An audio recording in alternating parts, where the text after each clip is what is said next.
All right, let's get started. And I originally plan to teach two courses for image generation. The first one is for GANs, and the second is for Stable Diffusion. But there is something unexpected. 2 weeks later, there will be a medical AI forum, and it is on Monday. So there will be a time conflict with our course. So I would like to know which one would you prefer?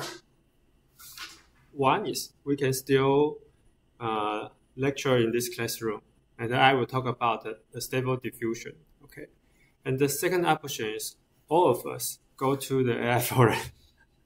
Yeah, there are pros and cons. The pro is, okay, there are many invited talks, and some of them are very good researchers. And for us, because we are at CGU, and there is a very famous medical college in our university. So we have niche to do medical related research, even including some computer vision related. So I'm not sure what they will talk in the afternoon, but in the morning, the third keynote speaker will talk about something about the medical images. So it may be related to our computer vision topic. I don't know, because I don't know what he will talk about. So I would take a survey.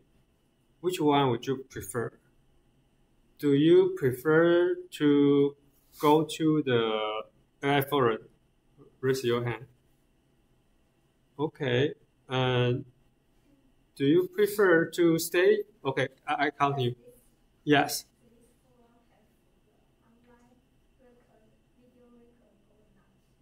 I don't know. I guess there will be no. Usually for I really don't know. For foreign, I may need to ask that. Because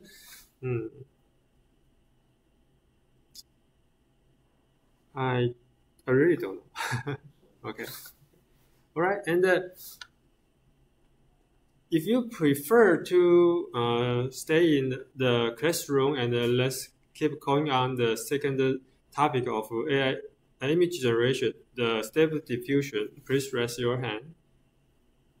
Okay, no. All right. Okay. So we temporarily I temporarily make the plan. 2 weeks later, let's go to the forum. All right, together. Okay. And do you know the location? The location is the Shengen lecture hall. Okay, on the second floor of the management building. There are a lot of seats. I think there can be more than 100 people together in the lecture hall.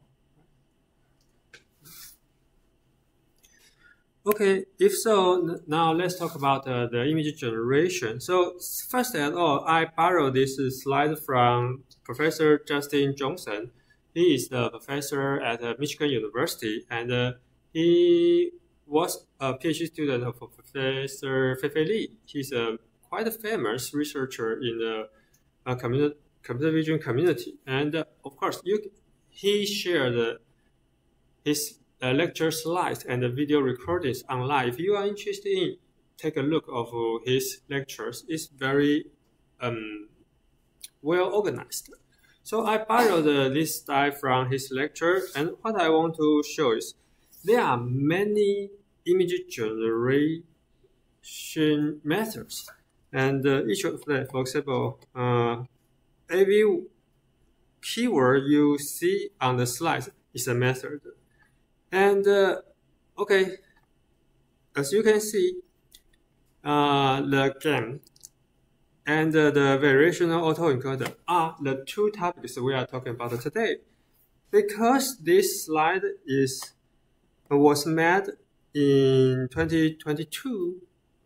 So there is no, okay, by the way, the slide was adapted from a figure from Goodfellow. Goodfellow is also a very famous researcher, and GAN was invented by Goodfellow. And the original slide was released in 2007, so you will not see stable diffusion on this slide. Okay. But however, stable diffusion is something related to variational autoencoder. So let's talk about this topic today. So from our textbook, you can find this figure. There are three types of GANs. The first is regular GAN. It means we have a generator and a discriminator. The discriminator only tells real or fake about the input image. And the second type is CGAN. C means conditional. It means the generator will not receive a random variable, Z. It will receive a conditioning factor. It can be a image or a label, etc. So it will use both information to generate an image. And the third type of GAN is InfoGAN. InfoGAN means the discriminator not only tell whether it is real or fake image, it also distinguishes what class or what type of the image is. And we will see a few examples in our following slides. Okay, first, there are many different names of GANs: DC GAN, cycle GAN, image-to-image translation. This is also a GAN. And star GAN, style GAN. Okay, there are two versions of star GAN and three versions of style GAN. And before the style GAN, there even is a progressive GAN. Okay, so I will also talk about the two GANs I co-authored. And in addition to those GANs, there are some measurements to measure how well a GAN generate images. So they are FID and LP IPS and the precision recall, and we will see them in the file. So from here, the GAN, from here, the study of GAN prospered for many years. So take a look of this GAN. It is started the GitHub project. In the beginning, somebody want to, GAN is a really interesting topic. So let me collect all GANs in the world. So in the beginning, he can do it.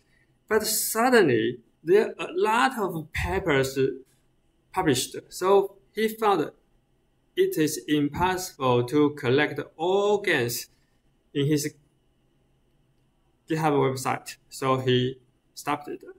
Until the middle of 2018. So some of them are important.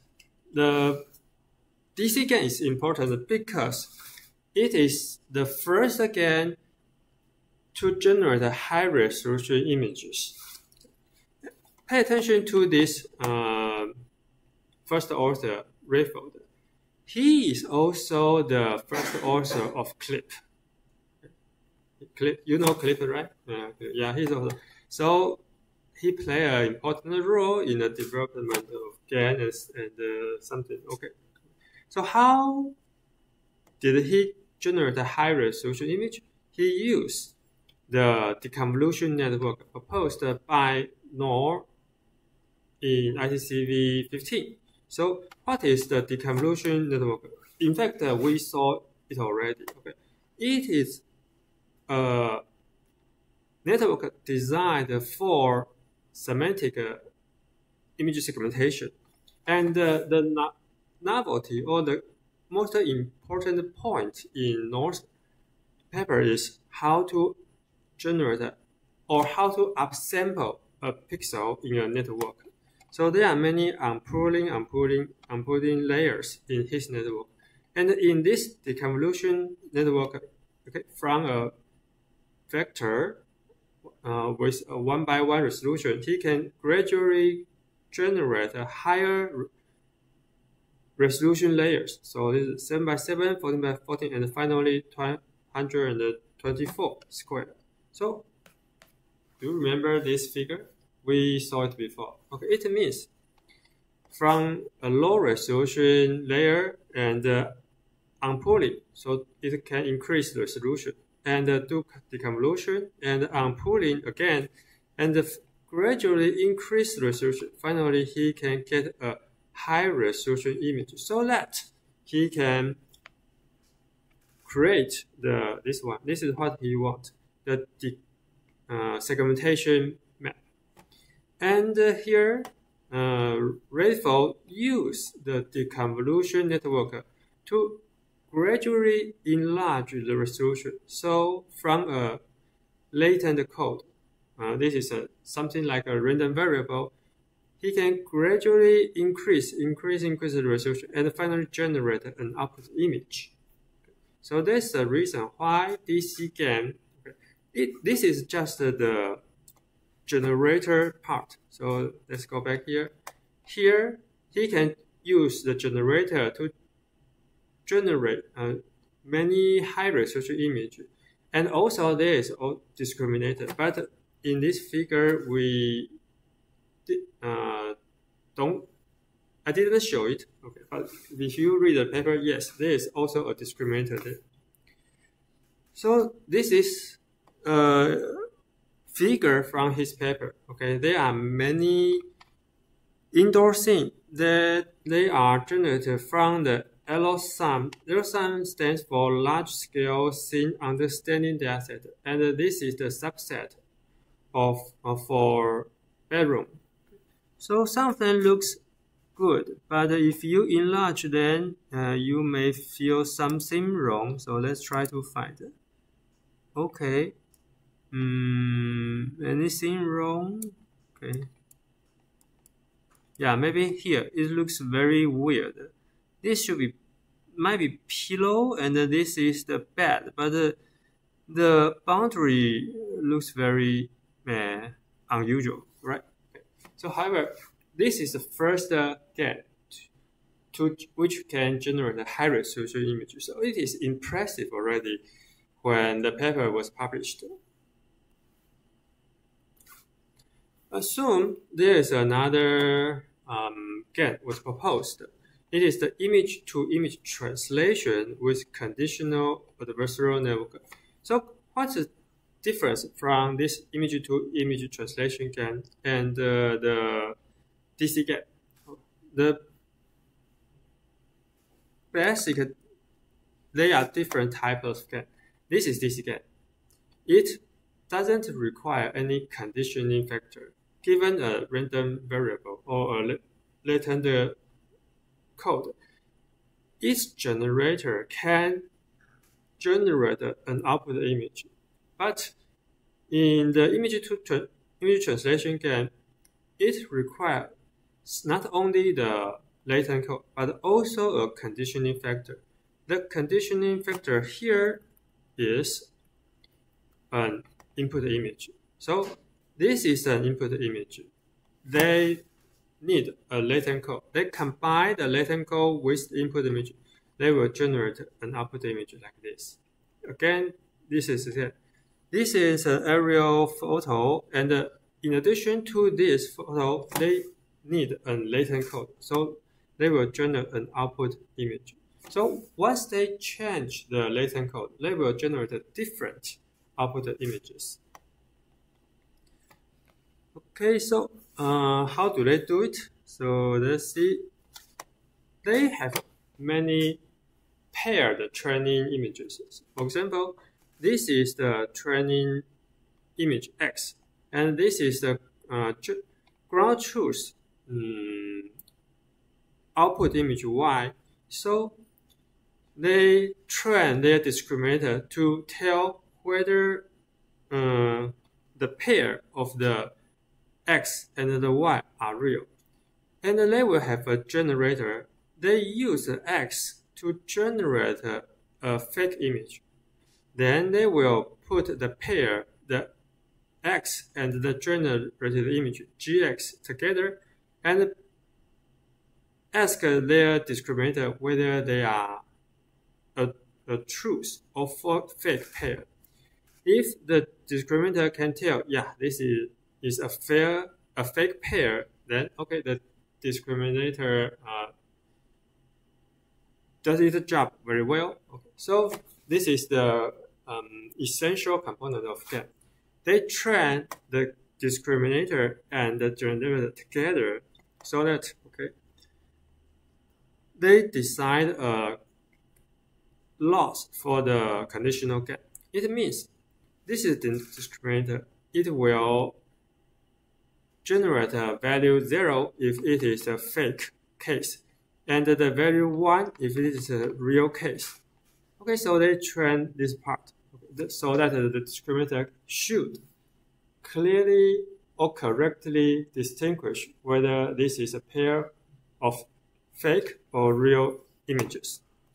And in addition, there is a generator. The generator will get the input image X and a latent code, this is a random variable, to generate many different output images and put them together into the discriminator. The discriminator should, the generator wants to fool the discriminator so that the discriminator make a lot of mistakes.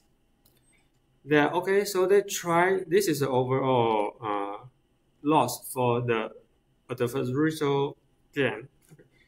Here, they add a new loss. The loss means because this is pair, it means if they, because the X and the Y are given paired images, so they want the discriminator can generate no matter what the latent code is, which should be something similar to its original training image Y. Okay, so they use the L1 norm as a loss for the second loss term.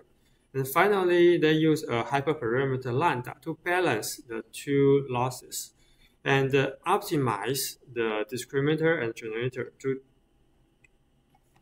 reduce the overall loss. Okay. Once they finish it, they just use the generator to generate images from any input X, image X, and the latent code. So, okay, they show a figure why the L1 loss is important. So this is the ground truth image, and this is the input image.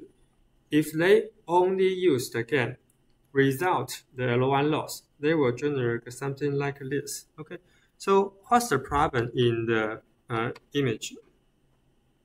Okay, let's take a look. Well, you will see. I should say, it looks something unrealistic. How to say it? Because you see, how to say? I think the contrast is too strong, unlike the real image. Okay, so this is a real image, and then there are a lot of the artifacts. It looks like a noise in the CGAN results. So it means what? It means it generates image, and the discriminator think, okay, this is should be real image, but for us human beings, it may if I use the term overfitting, it looks too sharp or too noisy. As a result, okay, if they don't use the discriminator but only use the L1 loss, okay, they will generate something like this. Well, it may generate a very smooth result, but first we see something wrong. The detail are all disappears. There's a reason they combine the L1 non-loss and the CGAN loss and generate result like this one. But however, from formula, you can see the hyperparameter lambda will be very sensitive.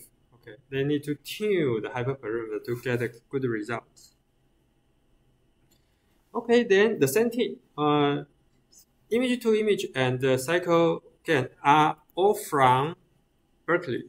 So see here, and their time lapse is very short. And if you read the paper, you will find the second author of the image-to-image translation is the first author of the cycle gain, and their advisors are all the same. Okay. So what is a cycle? This is just an improvement. So let me explain what is cycle gain first. Okay. So cycle gain means if this is a drawing of this is a paint from this is Monet's paint. They can convert the Monet's paint into a photo, and then convert the image from a photo to Monet's painting. So it looks like photo. So this is another example. They can convert an image of zebras into horses, and they can convert the image of a horse into a zebra, and then summer to winter and winter to summer. Okay. So if they so this is just a result of single gain. If they train multiple gains, it will like given a photographic image, they can convert the image to Monet's, Van Gogh, Cezanne, and ukiyo-e's results. So how do they do? So what's the difference? Because the two papers are published from the same lab. So what's the improvement of the method? Okay, first, when they use the image translation, they need a lot of paired images. It means, so this is X, the sketch, and this is the Y, the real world photo. They need to prepare those training data so that they can train their gain. In this paper, they found it is very troublesome, and it limits the application of the gain. So the idea is simple. They prepared two groups of images in the same style. For example, these are all of them are the real world image, the photo, and all of them are a painter's paint.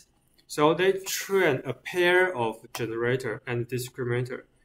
G and F are generator. If G can convert X to Y, and F can convert Y to X. So they need to train them together. And the discriminator for X will tell if this is a real photo or a fake photo. The fake photo, if it's a fake photo, it means it is converted from an image in Y. The same, the discriminator Y will tell whether the image is converted by the image set X or it is a real world photo. So, okay, so there is the approach. When they train the X and Y, they want, okay, given an X, it means a real image photo. It can be converted into the Y domain, becomes a paint, and if it converts it back to the real image photo, they should be similar to each other.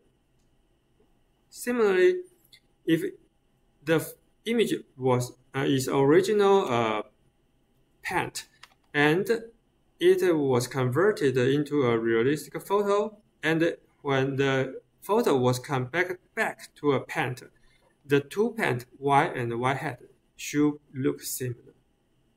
So this is the idea of their cycle gain. Therefore, because they can convert one domain to another domain and convert it back, so it looks like a circle. So that's the reason why it is called cycle gain. All right, so let's see some of their results. So this is the input image, and let's enlarge it. Input image is like a photo, and the output image it becomes a paint, and the reconstruct back becomes a photo again. But however, you can see there's something different. For example, the flower here it should be red, but in the reconverted image it becomes yellow. So there's a loss. So let's see the zebra and the horse again. This is the horse image, and this is zebra, and this is horse. You can see the color on the grass is totally different. So if you try to generate it together, you will always generate something different. Okay. All right, but however, this is ideal.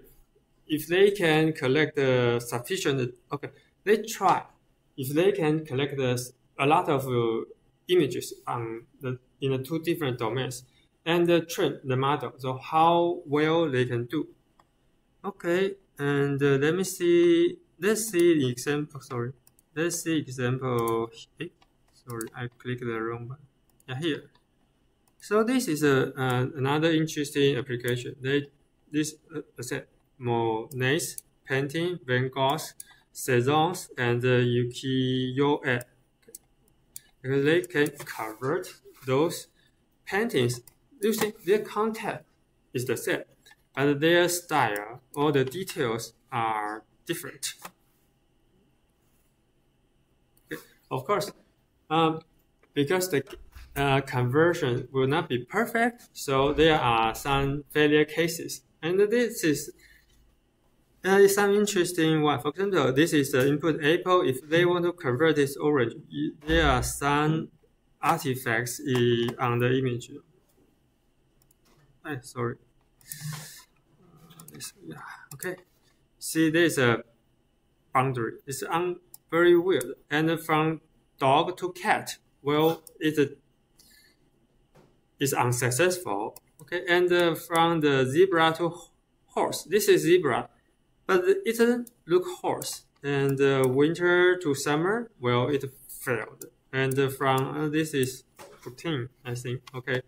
From horse to zebra, of course, we should say in this image, yes, it successfully convert the horse to a zebra, but it also converts something unrelated to zebra. So that's the problem. All right.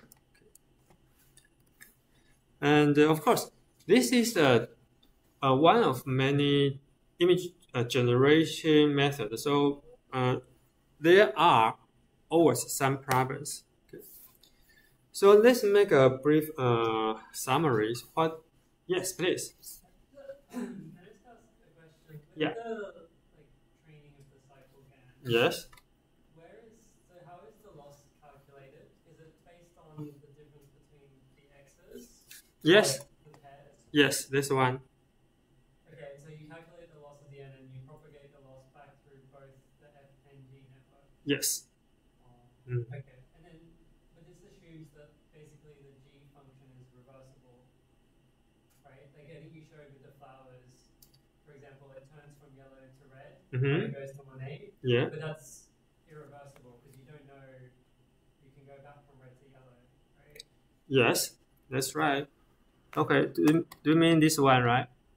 Yeah, okay. So yeah, because they cannot perfectly convert it back, so you will get the loss. So here first, how to measure the difference? It will be by how you define the loss. Okay, if you can simply measure the difference of their RGB channels or etc.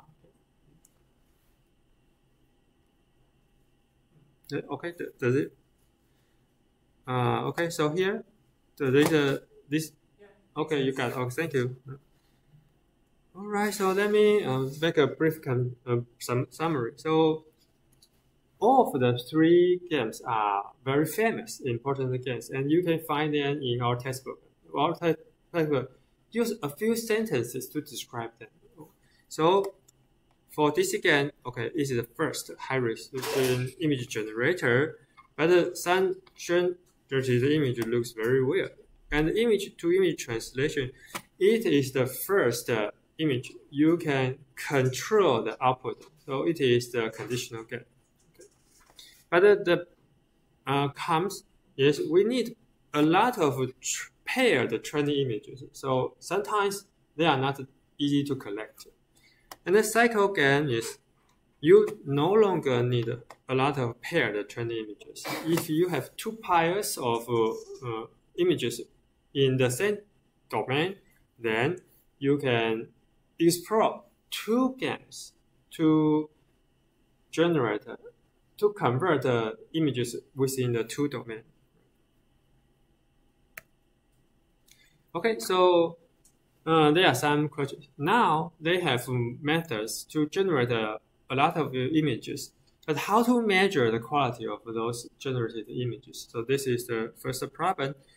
And yes, of course, we can ask a lot of human subjects to evaluate those generated images, but it would be very expensive and unreproducible.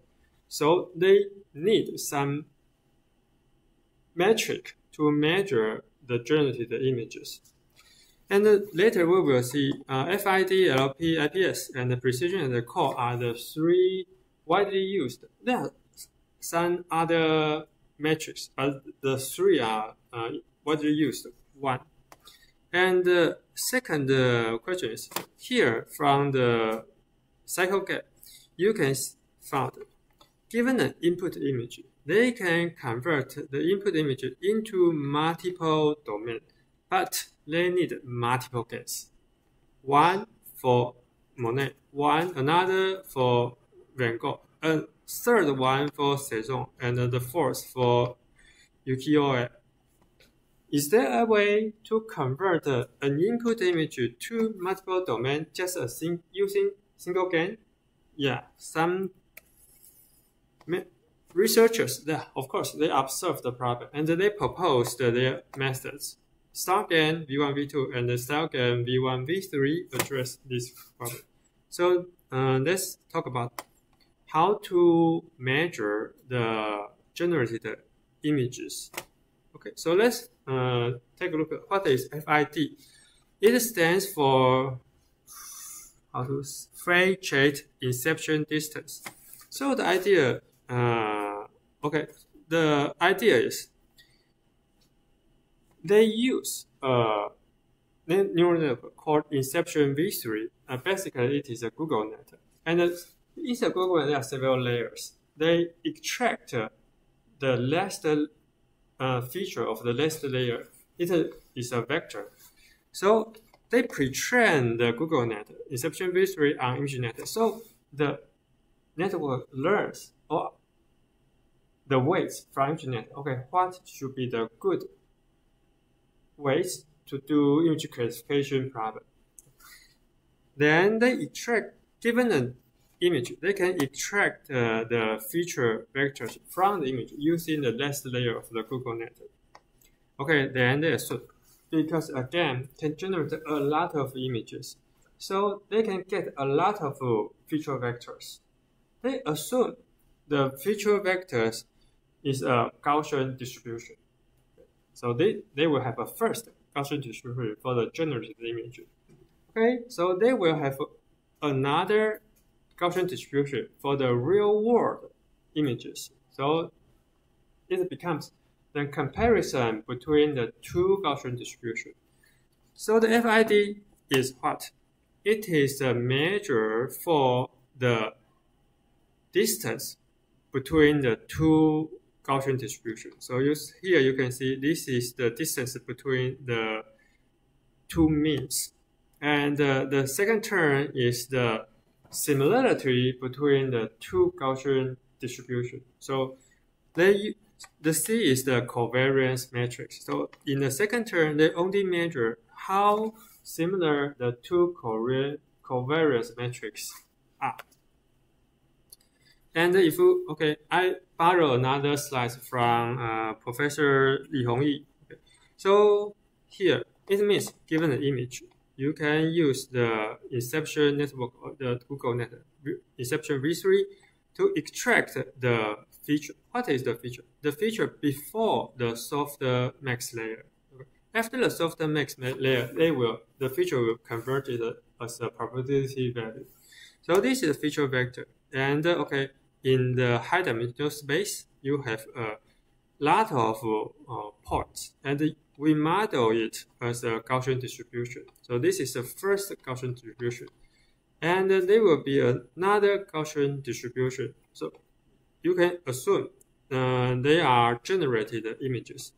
And the circle means the real-world images, though FID measures how similar or how close or how much overlap of the two Gaussian distributions would be. And when the FID was proposed, this is the figure from the FID's paper. They show some examples. How about the FID's property? So this is the input image, all right? And they just use random noise. So they can control the level of random noise. If there is no noise, okay, so the FID value will become, because if you have a lot of original images here, okay, so if you add no noise, so every orange point will be the same as the blue point. As a result, the ID value is 0.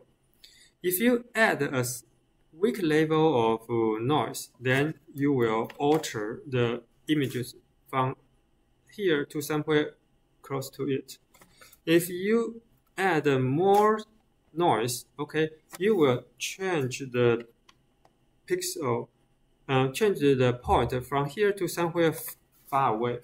So that means if you add more noise, okay, you will enlarge the FID value. So this is the first distortion. And what is the second distortion? The second distortion is blurring.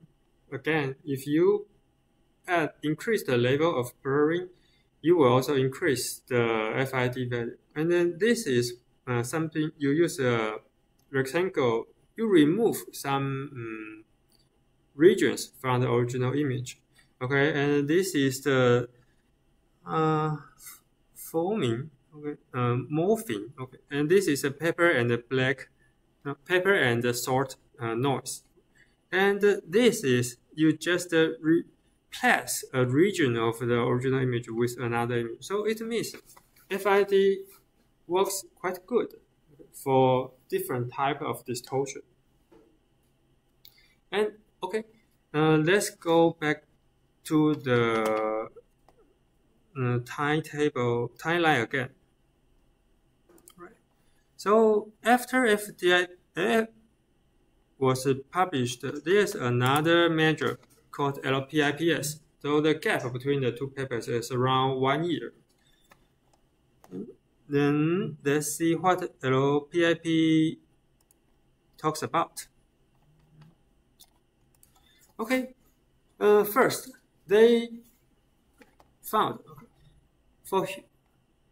take a look of this reference image and the other two image. All right, okay. If you give a choice, there are two patches. One is patch 0 and one is patch 1. Which one is closer to the reference image? So this is the okay. This is two alternative forced choice question. So then, as a human, most human will say page 1 is more closer to the reference page. But they found the conventional measurement, for example, PSNR, L2 norm, or SSIN, they will show page 0 is more closer to the reference image. So they found something wrong. This is not what they want. Okay. And for this example, this looks like a chromatic aberration distortion. So if they ask the human beings which one is more closer to the reference image, most human will say it will be patch 0. But again, the conventional metrics PSNR, SIN, and L2 norm, they will show the patch 1 is closer to the reference image. And then the same. Okay, so this type of distortion is caused by some neural network. They will say which one is closer to the reference image. Human will say patch 1, but the conventional metrics will say patch 0. Oh, sorry, patch 0. Okay. So they found the problem. How do they solve the problem? Okay, the idea is, first, they need to compile a new dataset. And the dataset is called BAPPS, Berkeley Adobe Perceptual Patch Similarity Dataset. That is the case. They collect a lot of patches using different distortions or different network, because some network will generate a new type of artifacts like this. Okay, once they so let's take a look of their numbers. There are some existing measurements or metrics to measure the patch similarity, and there are in this live dataset there are only 29 images. Okay, so they create a large-scale patch-based dataset. There are 160K patches. Okay, and the page size is 64 by 64.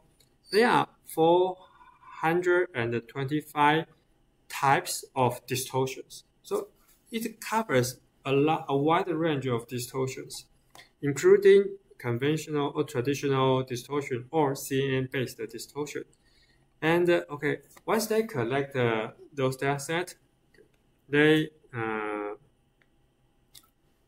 first ask the humans, which one do you think is closer to a reference? So they collect those data. And first, let's take off the distortion. So given this image, they use because there are more than 400 images, 400 types of distortion. They created various types of distortion, like this one. For example, this is easy to see. It is blurry, and this looks like chromatic aberration, and this looks like over contrast. So this on the left hand side, they are all traditional distortion, and on the right hand side, they are CNN-based distortion. For example, there are some weird pattern.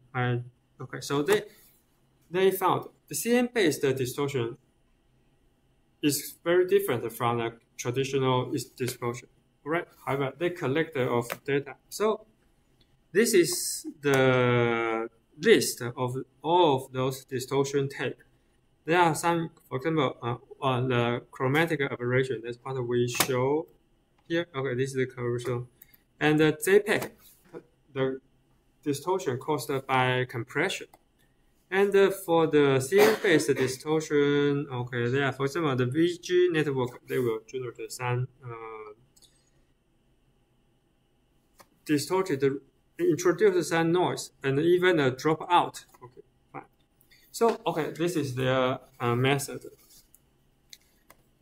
They have the paired image, and for AV patch, they will use an existing convolutional network-based classifier. It can be VGG, AlexNet, or SqueezeNet, no matter what.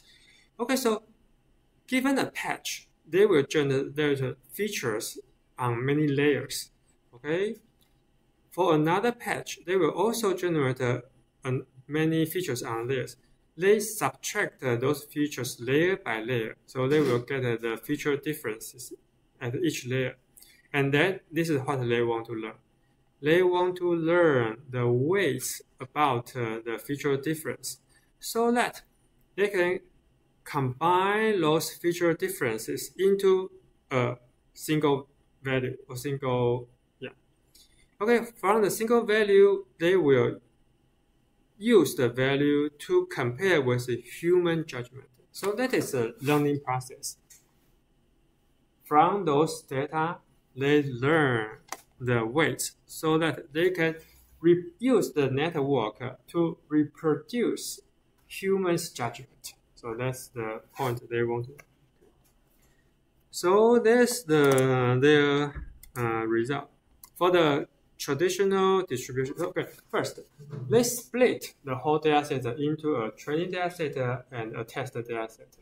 Okay, use their training data set, they learn those weights, and then apply the method on the test data set. Okay, therefore, okay, for human is the best, the golden standard. And what they want to know is whether those methods are better than the existing metric. So L2 known, SSIN, they are the traditional metric for measuring the quality of the two images. So they show, okay, all of their methods, no matter what network they work, if it's VGG, AlexNet, or SqueezeNet, okay, they all generate better results than the L2 known and the SSIN matrix. So this is the first type for traditional distortion. And for real algorithms, it means the CAN-based result. Their methods are also better than the L2 known SSN, those traditional metrics. So they released their code on the GitHub, and this is their sample code. If you want to use the LP-IPS to measure the difference, similarity between two images, first you need to specify which model you want to use. Just as we say, they can use VGG, AlexNet, and SqueezeNet. So this is the network-dependent method. All right, so let's go back to the second question. Let's go here again. The second, yes, please. How do you learn the distances? Oh, okay. Like you're learning distances, the fourth step there. Yeah, how do you learn the weights? How do you learn? From here. Okay, this is the human subject, right? Okay, this is the output distance generated through this weight. Okay, so if they don't generate the same result, okay, there will be a cross entropy loss. So if the loss is not zero, then they will use back projection to adjust those weights because all other weights are fixed. Okay. Yeah, got it? Correct.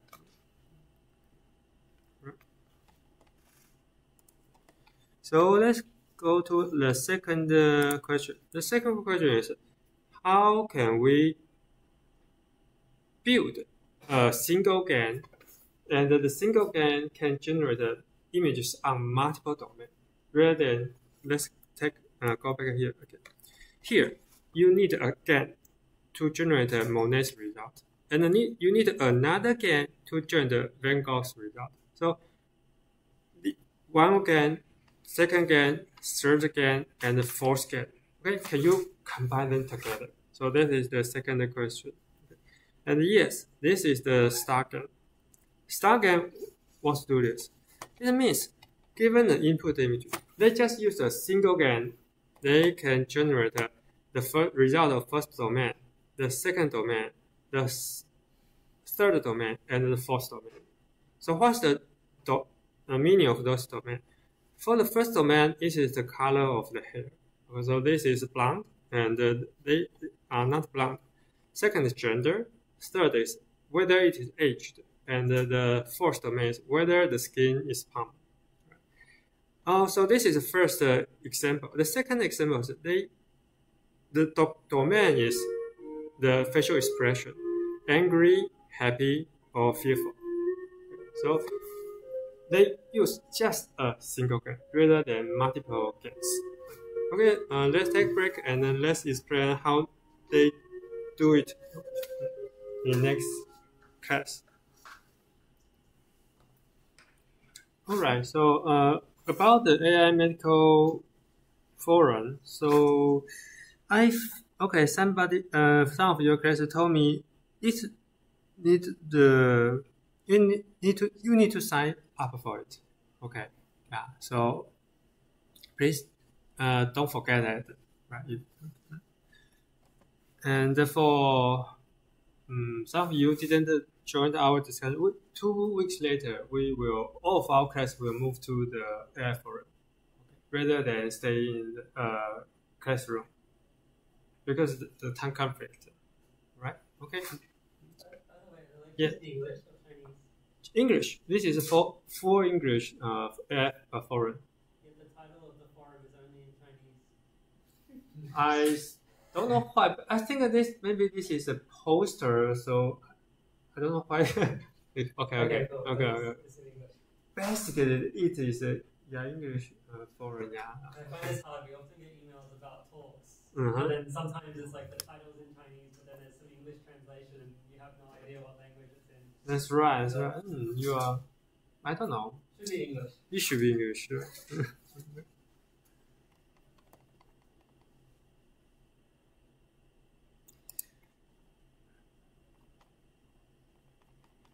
Okay, so how do they convert the images from to multiple domains using a single GAN? Okay, of course, they need one more conditional factor, that is the label. So let's go back to the slide again. When we talk about the CGAN, we say there is a conditional factor. Okay, that is C. The C in the image-to-image translation to the cycle GAN, the C is the image only. But now, if they want to convert the image to multiple domain, since C is an input image already, they need an additional factor that is the label of the target domain. So this is the architecture. They have an input image and a target domain. Okay, so they combine the two vectors into a single vector, so that they put them into the generator to generate an image. The same. Okay, so their discriminator will also try to figure out whether it is a real or fake image, but also what domain the generated or the input image belongs to. So, okay, let's go back to the definition of InfoGAN. InfoGAN here, the discriminator will also tell the conditional factor C. So StarGAN is an InfoGAN. It is also an CGAN.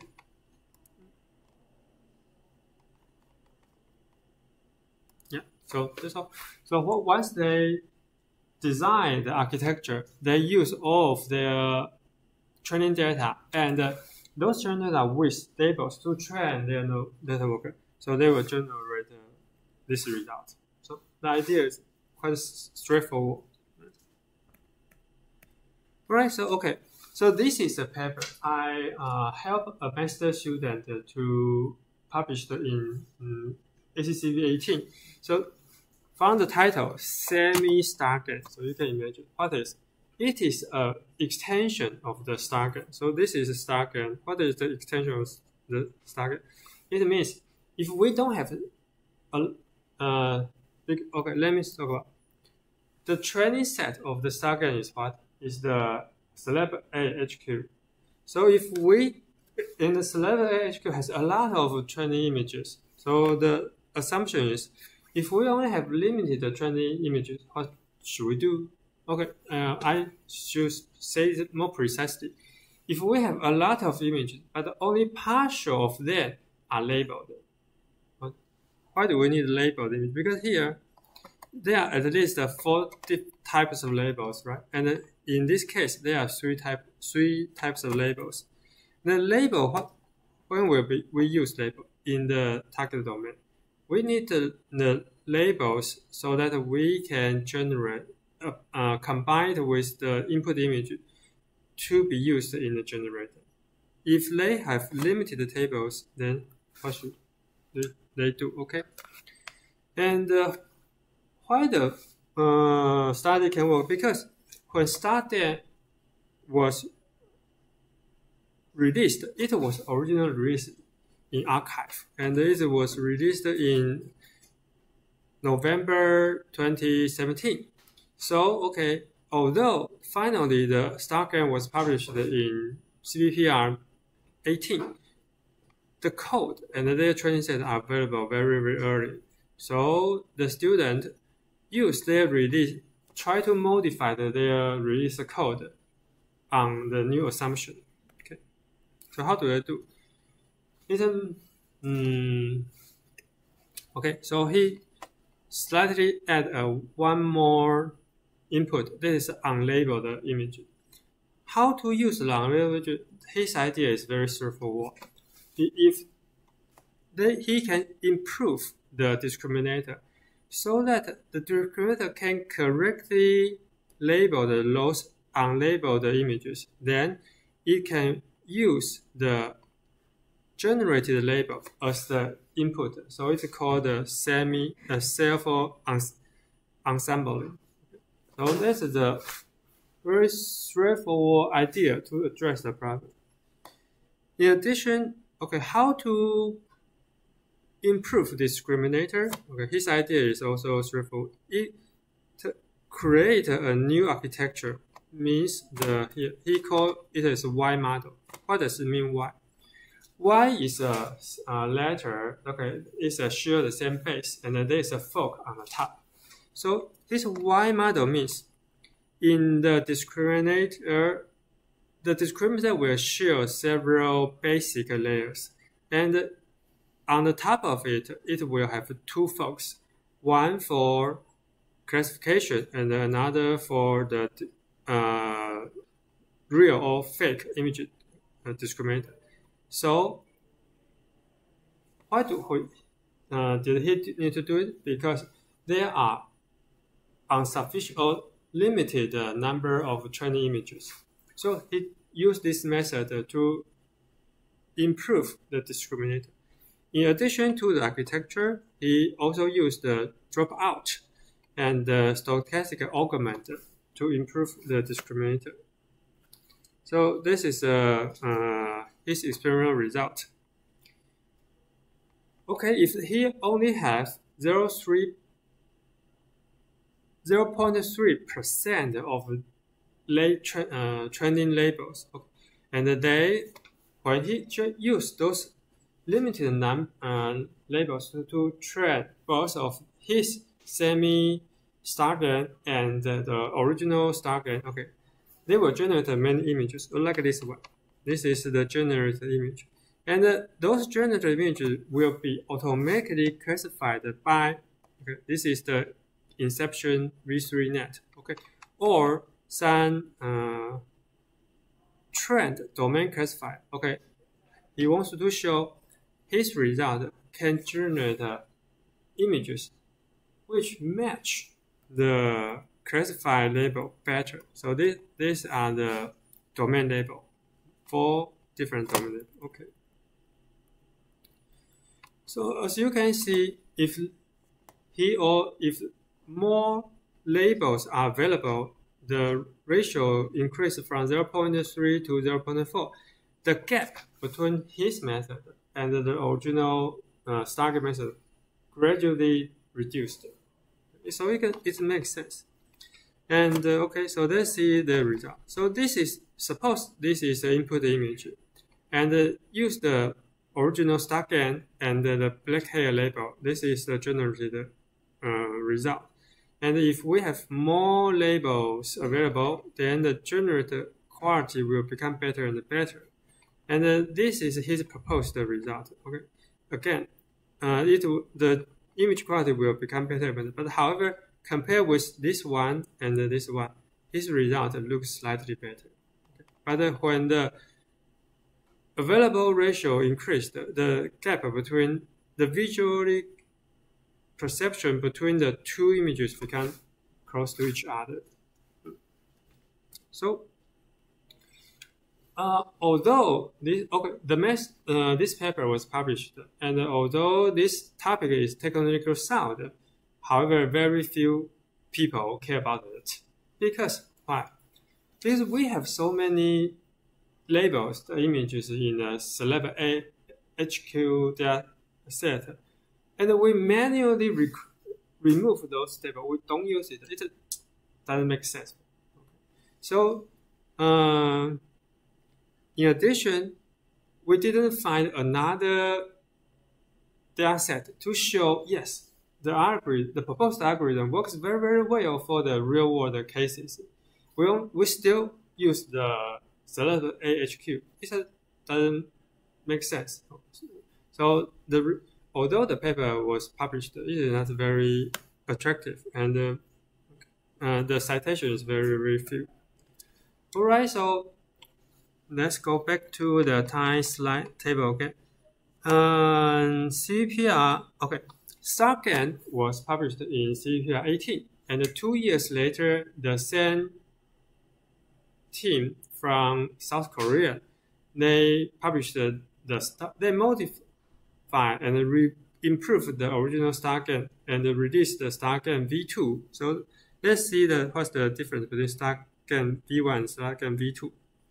So this is input image, and there are their generated image, and from this image they also generated these output images.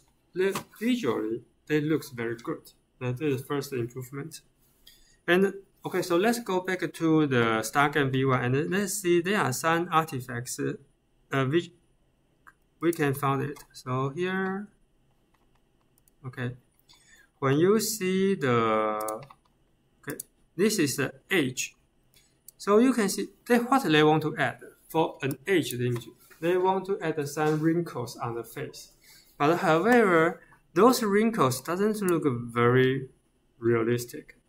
And for the palm skin, okay, they want to change the color of the skin. But however, for some region, for example, for the skin between the eyebrow and the eyes, you can see they are not palm. They are very similar to its original color. Okay, so there's a limitation of the StarGAN. And in the StarGAN V2, they almost overcome those limitations. Okay. Yeah. In addition to the Celeb HQ, they also show their result on another dataset, Animal in the Wild HQ. Okay. So from this cat, and they can generate not only cat, but also dog, and also tigers and jaguar. So what you can see is the pose and the orientation of the input image are the same among those generated images. So what is the difference? The skin, the type of the animal, and the background. Okay. So how do they do, and how do they improve it? Okay, so there is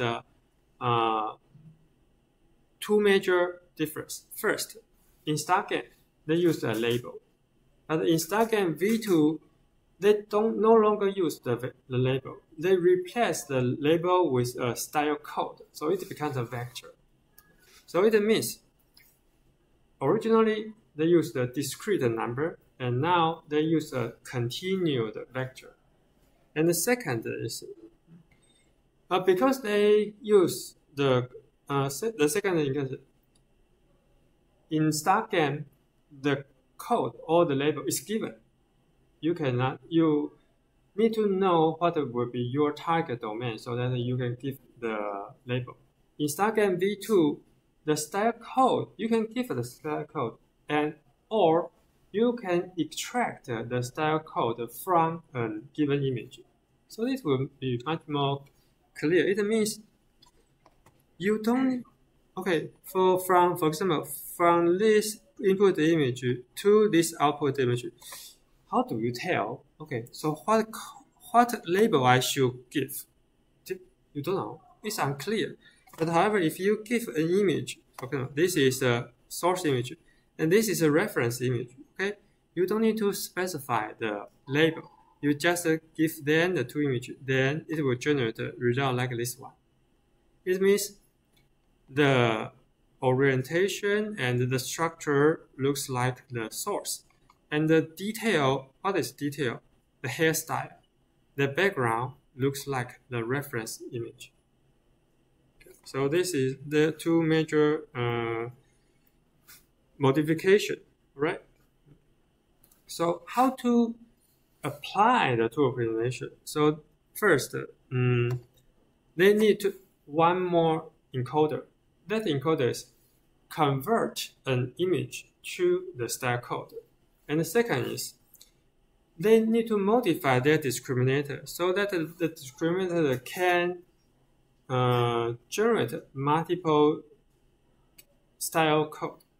So it has become a multi-headed result. So this is the first. Given an input image, they can generate the style code. So this is style code. Or they can generate a style code from the latent code. Latent code means a random variable. So there are two ways. It means you can give the latent code or extract the style code from an input image. Then they will have an input image combined with the style code to generate the output. So this is the discriminator. And the discriminator, the same. Given an input image, it will tell whether it is true or false. Okay. So this is the result as we look. So this is the first validate data set, select AHQ, and the second is the AFHQ. Okay. So the same, given the source image and the references, they will generate the result. The structure is the same as the source, but the background and the firm is the same as the reference image. Okay, and this is the numerical comparison. So their baseline is the start gain. If they modify, here, so you can see FID and LP IPS here. So FID is what measure the distance or similarity between two Gaussian distributions. The smaller, the better, because this means the distributions are highly similar to each other. And then LP-IPS, what is it? And let's go back here again. LP-IPS is this. This is LP-IPS. It is measure how similar two patches are. How similar the two patches are. If they are similar to each other, so it is going to overcome different distortions. So LP-IPS is here. You can use it to measure how similar the two patches are. So let's go back to the table. Okay. So it means if the LP-IP is larger, it means what? You can generate a lot of images. They don't look like each other. So it means the diversity of all of your generated images. So they of course don't want their network generated images all look like similar to each other. That means there is a lack of diversity. So the larger the number, the better the diversity. From their baseline, the start gain, they add the multi-text discriminator, and then they get a slightly smaller FID. And then they add a new loss, the L1 loss, and then they further reduce the FID value. And here, this is a latent code. So it means they convert the latent code into their style code. Okay. So they replace it with P, they get a very good result here. And then finally, they add a diversity regulation. So this is ablation study. They try to show which step of their network design will improve the result. And okay, from the figure, you can see not only their method try to combine a source image and a reference image to generate the output. So there are two existing methods. One is the DRT, and another is NSCAN. So they need to show, okay, their results are better than the ones generated by the two existing methods. So this is their comparison. From the four methods, their methods generate the best FID value and the best PIPS value. Okay, for not only the Celeb AHQ dataset but also the AFHQ dataset. As a result, the three table shows their method is very, very promising. So that's the reason the paper is accepted by CPR and it becomes an oral paper. Okay, so this is another paper I co-authored with a student, and it is also again. So let me explain it. We saw the image-to-image translation method, right? Let me take a look again.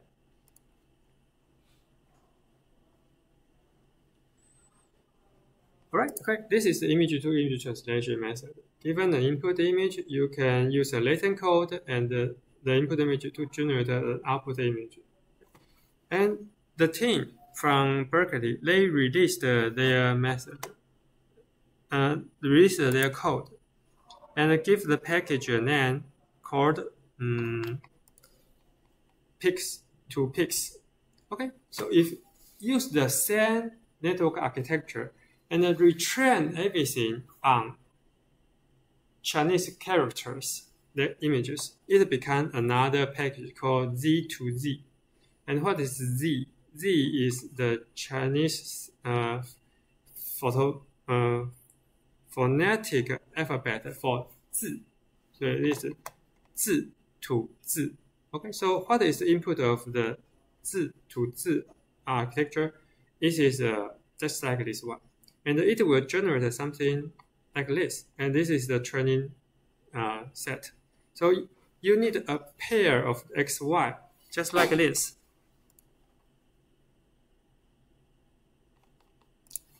You need a pair XY, XY, XY, XY. So you can retrain the network. Okay, but however, this is a generated result, and this is another generated result. Well, for some of you are familiar with Chinese characters, you see wrong. It must be wrong. Okay, something wrong. The structure is destroyed.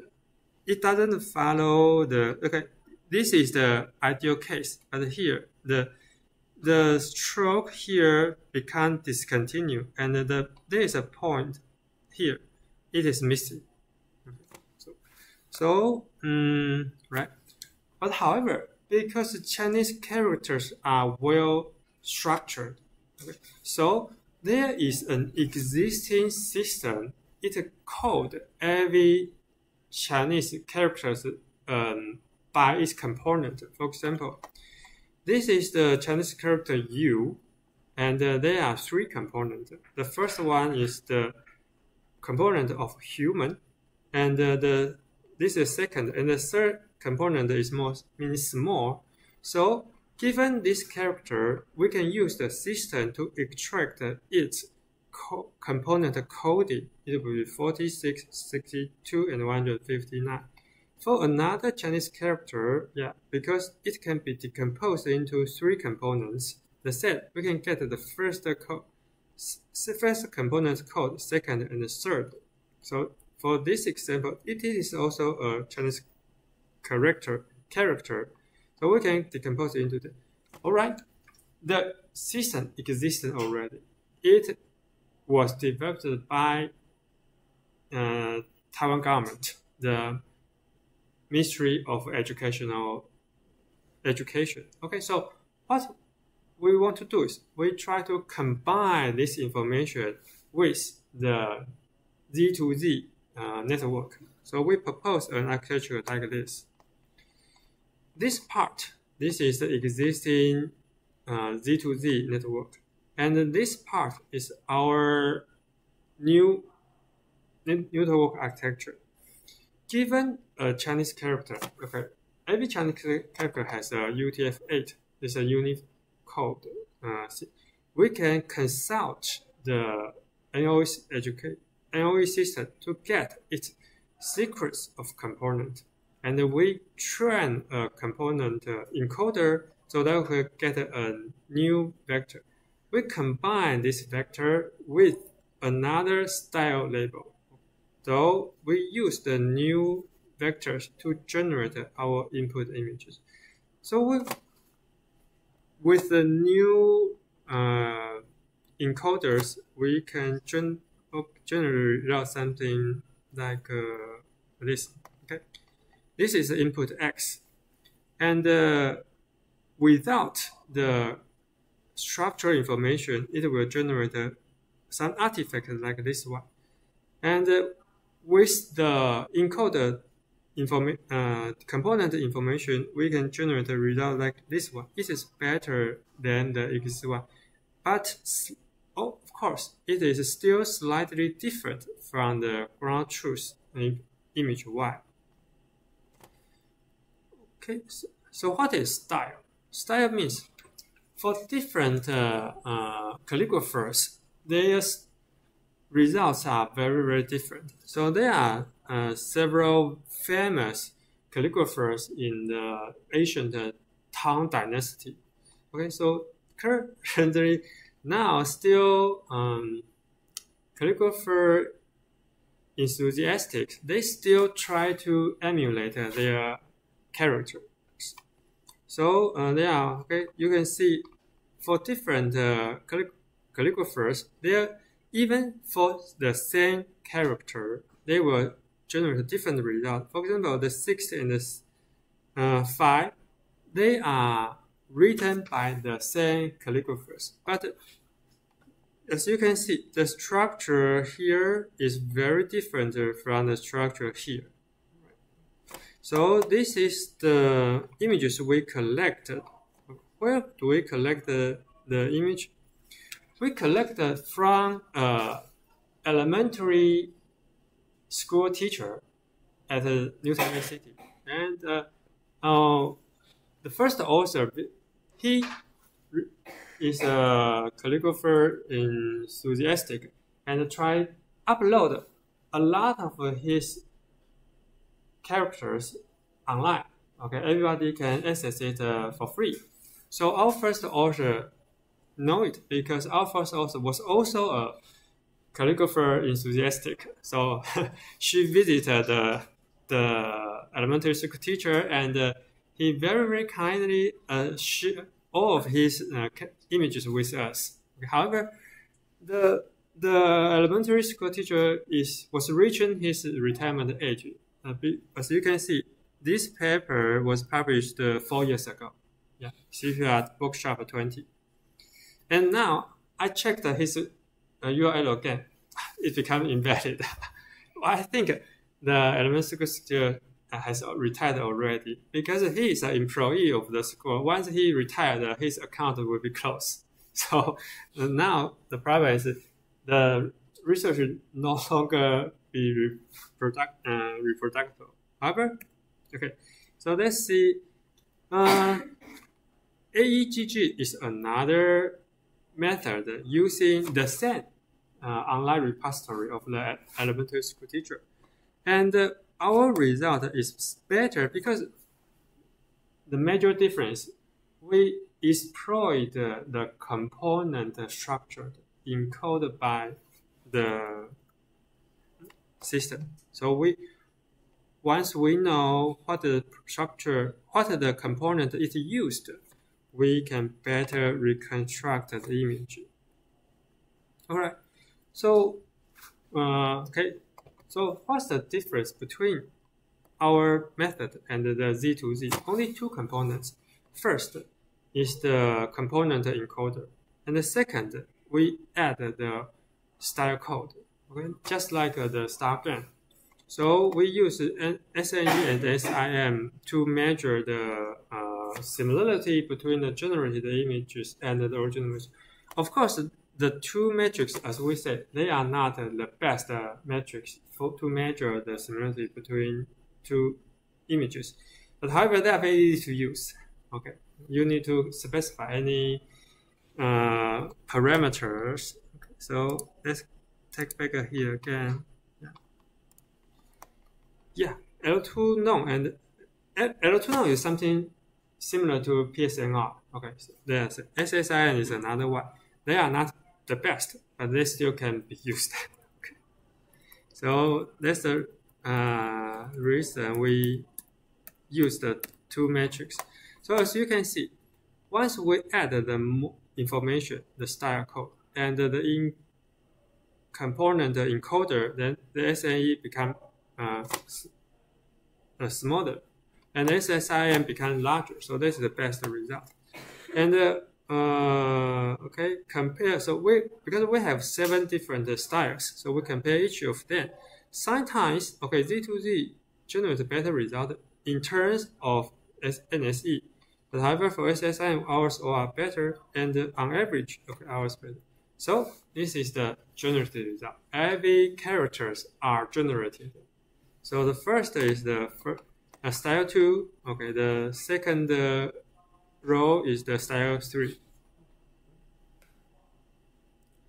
Alright, okay, now this is the end of the style StarGAN. Now we are talking about a very impressive work, StyleGAN. StyleGAN, first, it was developed by NVIDIA. So what is the advantage of NVIDIA? They have huge, a lot of GPUs they can use, the computational loads. But however, take a look here.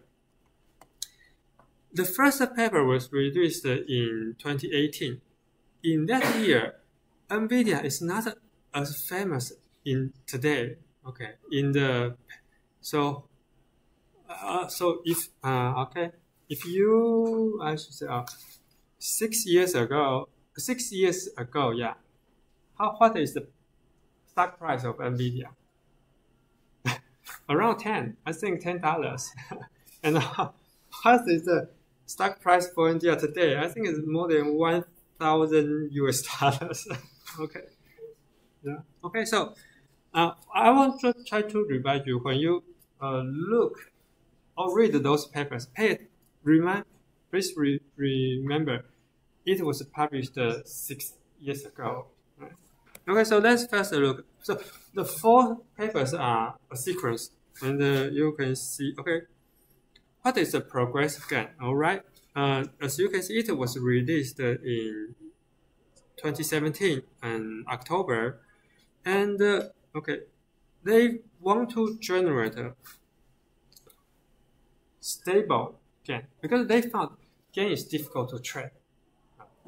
Even although you have a lot of training images, because there is a discriminator, there is a generator. Okay, sometimes they will find that the network corrupts. So how to reduce the probability of corrupt image? They propose the progressive training.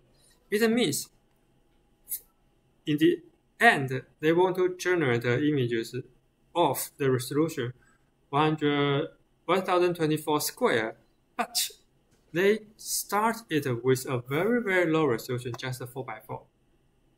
Because given a high resolution image, you can easily downsample it into low resolution image. Okay, so they first, given say 30,000 images, they can generate 30,000 low resolution images, and then just use the low resolution image to train the first layer of their network. So this is 4x4. Okay, when the first layer is well trained, okay, they insert the new pair of A layers for the generator and discriminator. Then they use this A by A images, okay, to train the new weights. Okay, so this is why it's called progressive gain. From A by A, they can train 16 by 16 and 32 by 2.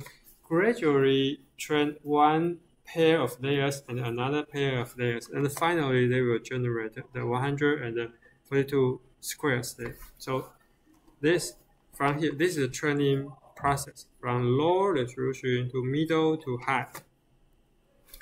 Alright, so okay, this is the technical detail how to train the next layer.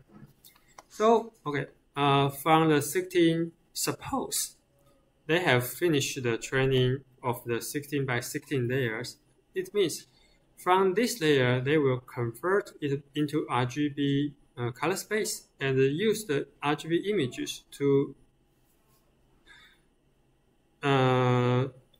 as an input for the discriminator to tell whether this is a fake or real image.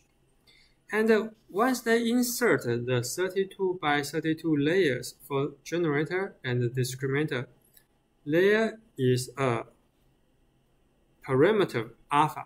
It's a alpha. In the beginning, it's set as 0. Why? When alpha is 0, it means it doesn't use any information from the 32 by 32 layer.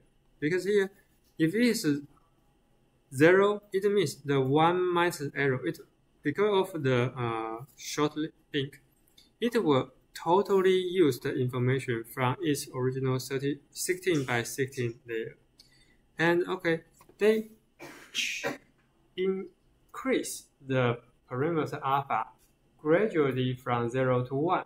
So that is also, I should say, this is also the technical to train the network stably to prevent it from corruption, right? Okay, so if they they want to validate their net approach, how do they do? They need to create another dataset. So the celeb AHQ was created along this progressive gain. So how do they create the celeb AHQ? Celeb A, okay, it was a set of dataset covering a lot of images from low. So there are a variety of resolutions. They do it, okay, following the step. First, they get an image from the celeb A in the wild dataset. Then they apply, because most of those images are compressed in JPEG. So they, from this to this, they apply a JPEG artificial removal algorithm. And then they apply a super resolution algorithm. So generate this is a clear image. However, it is not the shape of the image usually is not a square. So how do they do? They mirror this face region. So you can see this is the head, and this is the mirror the face, and this is the mirror the neck across. Then apply a Gaussian blur, because their main point is the face. Next, they apply the landmark detection algorithm to rotate and align the image. So the two eyes will be on the two fixed points. Okay, so let's take a look at their architecture. So this is their generator. From their generator, the input is a latent code. So the progressive gain is a regular gain. There is no conditioning vector. From the latent code, it is a vector of 512 square. It is a random Gaussian noise in the 512 high-dimensional space. Then the structure is very simple in the following layer. This is just a convolution, two convolutions, and then an upsampling. So the resolution from 4x4 to 8x8, 6x6, and finally it generated the feature map of 16 by 1024 square, and then it will use a convolutional, a 1-by-1 convolution to convert it to the 3 times 1024 square. That is the RGB image. Okay, so from the discriminant descent, from the 3 times 124, it will finally go to a 1-by-1 by 1. So what is that? It is the value. They only need the, because what the discriminant need to tell whether this is fake or true image, right? So they just need a single value. If the value is greater than the threshold, then it says, oh, this is true. Otherwise, this is fake. So this is the architecture. Okay, and the result. How do you feel about these images? Very good. Quality, good quality. Really good quality. Okay. And all right. But if they apply the same method on the Elson dataset, but it doesn't look very good. There are some artifacts here. So let's take a look here. Okay.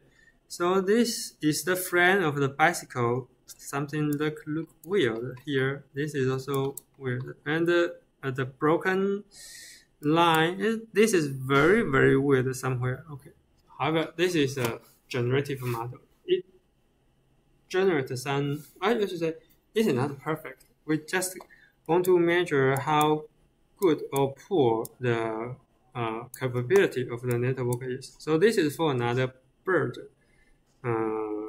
dataset. Okay, so it's very difficult to tell what is this. Okay, and what is this? I have no idea. Right. However, this is the result of generative model. Okay, what should I say? However, for this dataset, the results looks good. Why?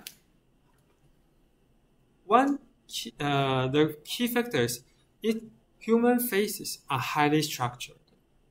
Compared with the bicycle dataset or bird dataset, basically the location of eyes are fixed. Because the location of eyes are fixed, the location of eyebrow, nose, and mouth are almost fixed. So that's the reason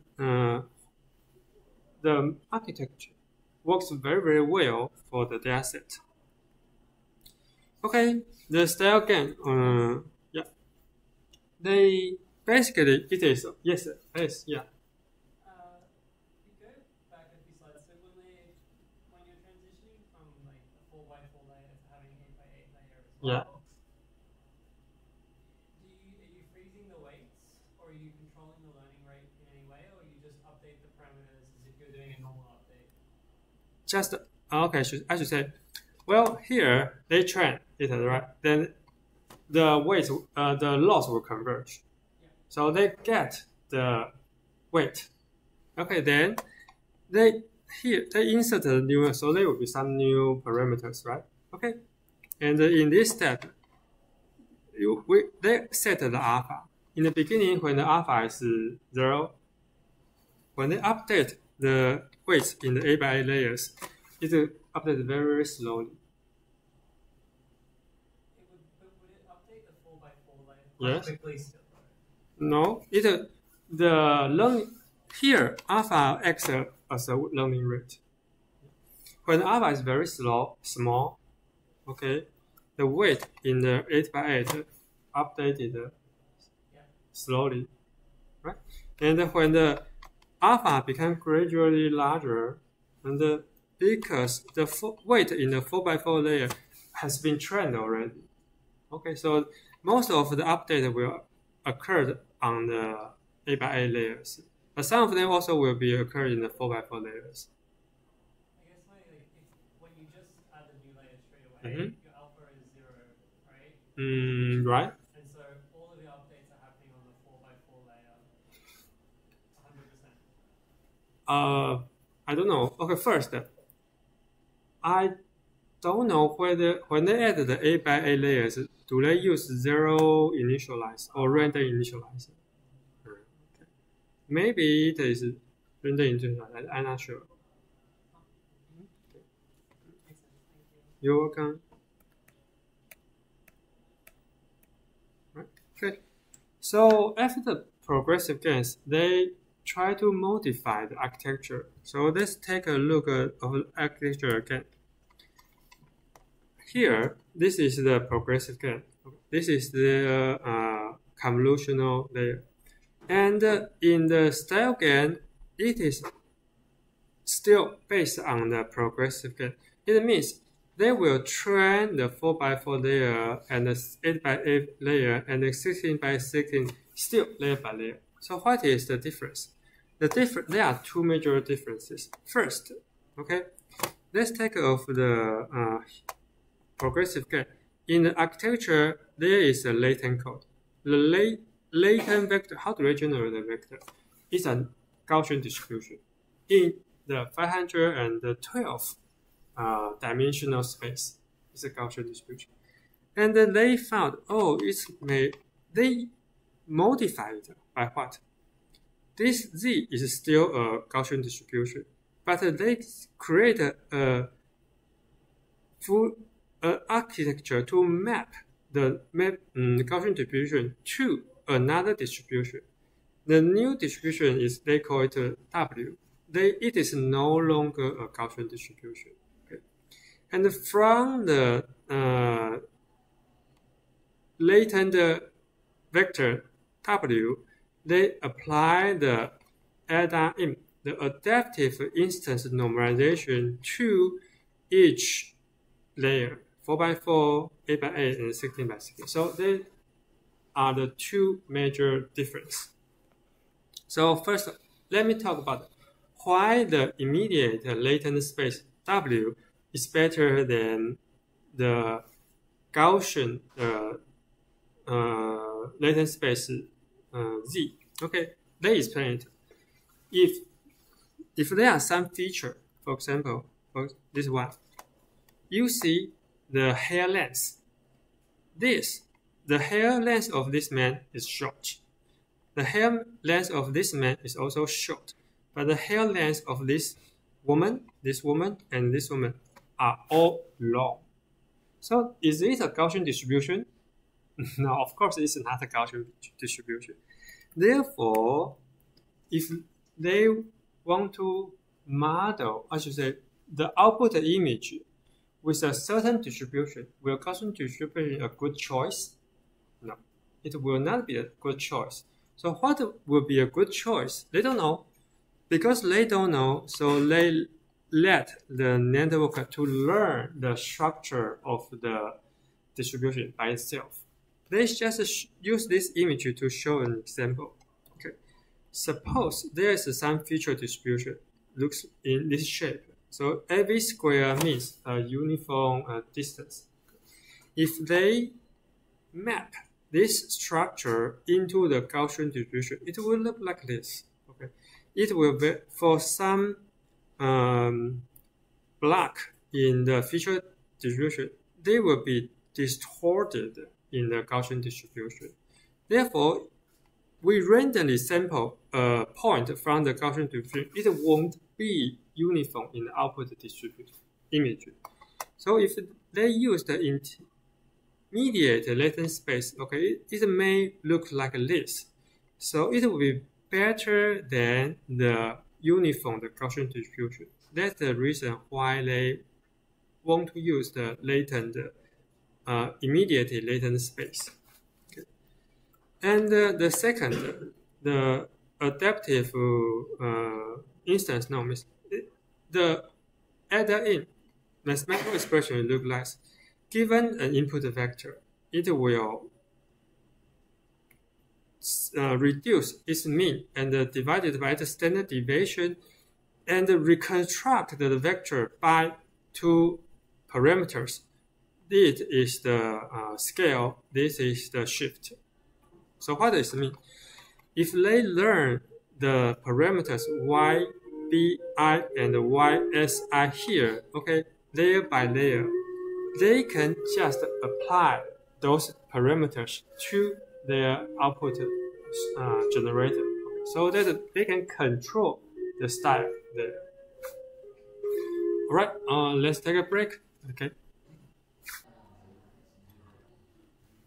Okay, so from this figure, you can see there is a source of noise, and the noise will be the value of B inserted into AV layer, and we will see why there are many noise blocks B.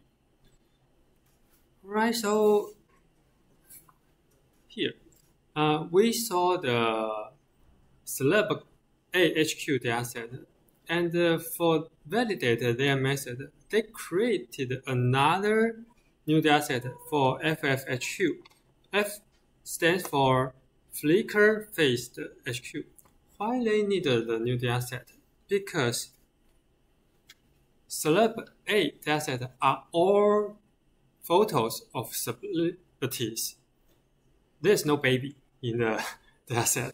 Okay, there is also no something Muslims in the dataset. Okay, so they need a new dataset with higher variety. If their method can work very well in the new FFHQ dataset, it means the more challenging dataset they can still handle it well. So there are some example images in the FFHQ. Baby, okay, very old man, and Muslim and Asia. Okay, even some makeup and glasses on their face. All right, so okay, we saw the architecture already. So let's see their result. The baseline is the progress gap, and the FID value for the first celeb AHQ and the second FFHQ here. Here, what they do? So the C component is this we call about the immediate latent space. So at the immediate latent space, they will reduce the FID value, and this is their remove the traditional input. It means what? It means this is their traditional input, the pixel normalization. They replace by the add time. Okay, so they will further improve the SID and mix and add noise. So here, what is noise? It means without the noise, okay, it will look like this. But for face, no problem. It looks good. But for hairs, well, it is over smoothed. So what does it mean? Not only for this face, but also for background. Without any noise, the background looks over smoothly. With a median level of noise, it generates some hair pattern and the background pattern. But with a lot of noise, it looks like a bad. It means for some structure in the image, in particular background and the hairs, it is unable to model by their parameters. It can be modeled by noise. So that's the reason they add noise to every layer of their architecture. So it's very interesting. But it makes sense, right? Something is too difficult to model by parameter. You can only assume they are result of noise. Okay, so now they call it style. In the original, it's called progressive gain. Now it's called style gain. Why? Because they found that style is hide in each layer. What does it mean? Okay, so they can combine the latent code of two sources. The first source is A. If you use the latent result of sources A for, let's see,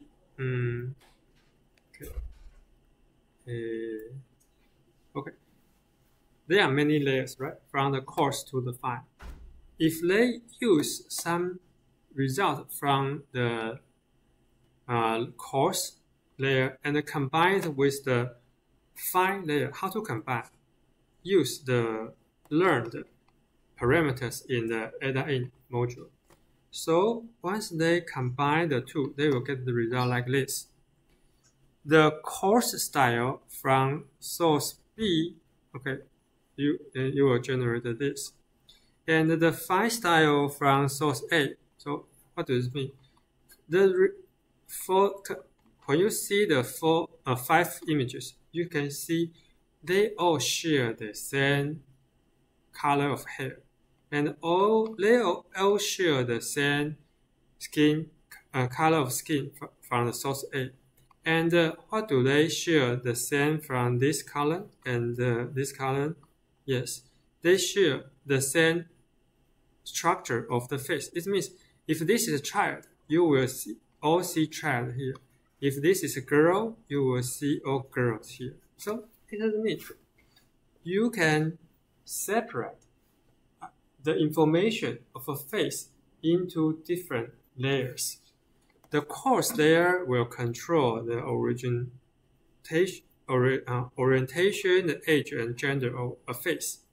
The middle layers will store the eye, nose, mouth shape, and the fine layer will control the color of hair and the background. Okay. So that is a very interesting finding. Use the new architecture. Okay, they separate the information of a face image into different layers. So again, can it apply for other datasets? No. Only work for face images. The reason is the same. Because face image is highly structured. Just as we talk about the progressive GAN. Because they are basically they are highly structured, so it is easier for us to create a network architecture to model it. But for cars and for bedrooms, they are not so highly structured. So even we can construct the architecture, try to model those information or signals. We cannot find so elegant layer by layer property. Okay, let's take a look at how many days we need to train the StyleGAN V1 dataset. And if you use a Tesla V100 GPU, just as the same model in our AI center, okay? So if you use 8 GPUs, and if you want to train the largest, say, resolution, you need 6 days. So it is a very computational consuming network. Okay. So what does this mean? It means for us, we are very difficult to reproduce their result. But they are from NVIDIA. They have tons of GPUs to use. So that's their research advantage. And okay, so here, let me show this slide again. For us, what is our research advantage? Because we are at the CGU, we have the opportunity to access many medical data compared with students in other universities or from other institutes. So that's the reason. If you want to do research, you need to compare with your result with others. Okay, so if you can get for the teams from NVIDIA, they can get a lot of GPU for free. For us, we can get a lot of medical data for free. So we have some advantages to do research in this topic. Okay.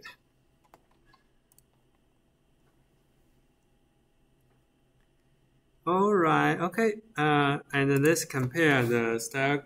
Okay. So you know, let's star game and the style game. They are two different games.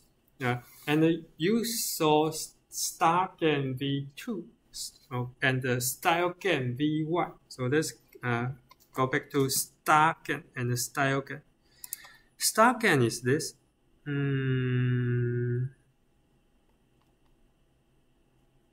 Okay, this is a star game. It is given a source image, you can convert into different styles.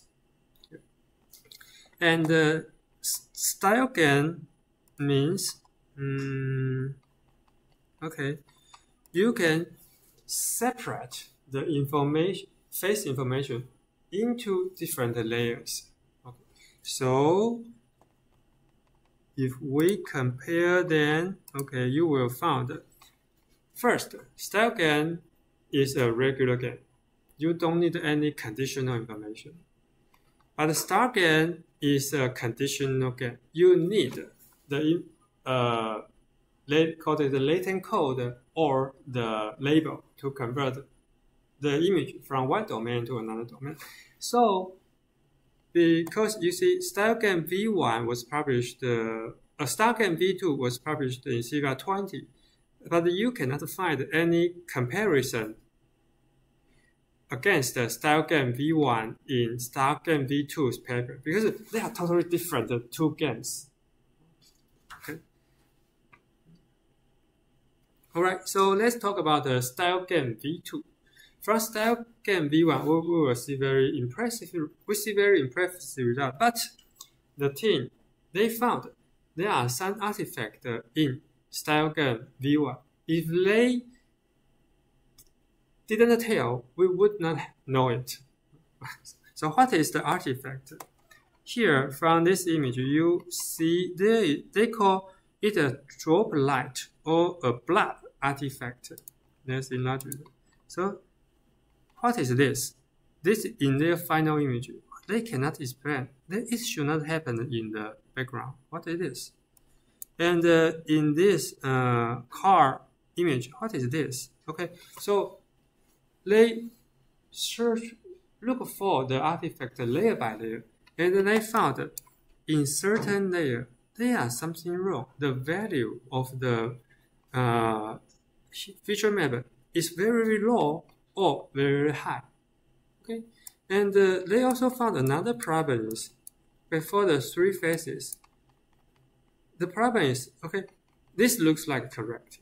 If they align the two teeth are aligned in this position, but if the subject rotate her face, then the two teeth are still aligned here, but from here, the two teeth are still something wrong.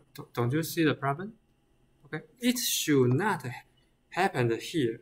It should be somewhere close to here. Okay, so the two major problems they spot in style game V1, and then they propose another architecture to solve the two problems. Okay, first, they need to explain why there are some droplet artifacts in their images. They found it not only occurred in the high resolution image. On the low resolution feature maps, it exists already. So this is another example from the feature map 60 by 60 because in the feature map 64 square, something looks acceptable, but here in the 228, it starts the drop artifact, and it propagates from low resolution layers to high resolution layers, and this is another very, very serious result. Okay, they quickly know the problem is caused by the ADA-in module. So let's take a look of the ADA-in module again. Where is it in the style game V1? It is this. This is the ADA-in module. it is used in AV layer. It, in the beginning, was an innovation to replace the pixel unknown module so that they can adjust the parameters to combine those features. Okay, and they soon found it is a reason of the problem. So how do? They totally remove those ADA-in modules. Okay, so once they found they remove those ADA-in modules, there is no longer droplet artifact. So that's the reason. All right. Okay. So how do? So in the StyleGAN V1, there are a lot of ADA-in module in A.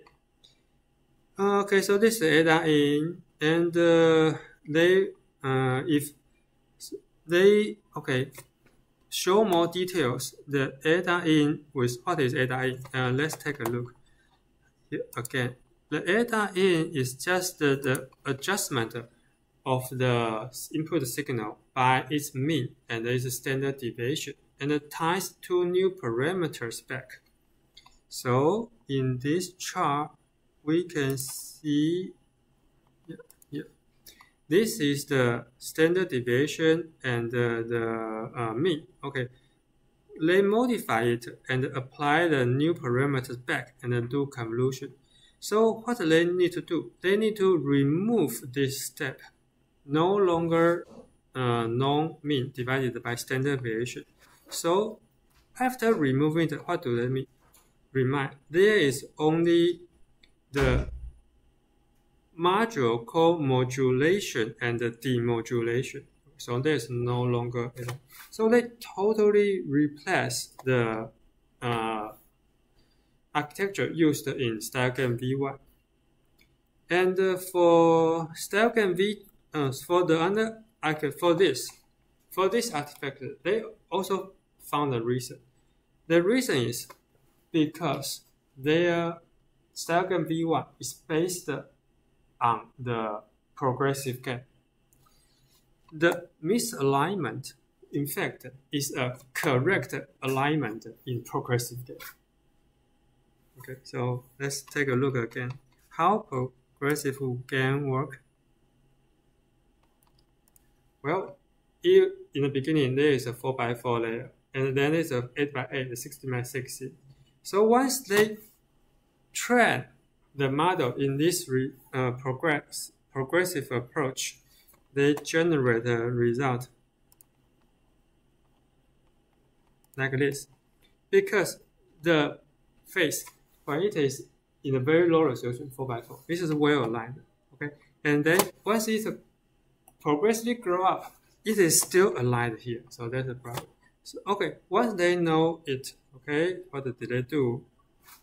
First, no longer ADA-in module. Second, no longer progressive GAN. So what does it mean? If there is no progressive GAN, it means you need to prepare a lot of training images and prepare the whole architecture, initial all parameters, then brute force the train the network. So that's all. Who can do it? NVIDIA. Because they are from NVIDIA. No matter how many GPUs you need, they can find it. Good. All right, so this is the baseline StyleGAN.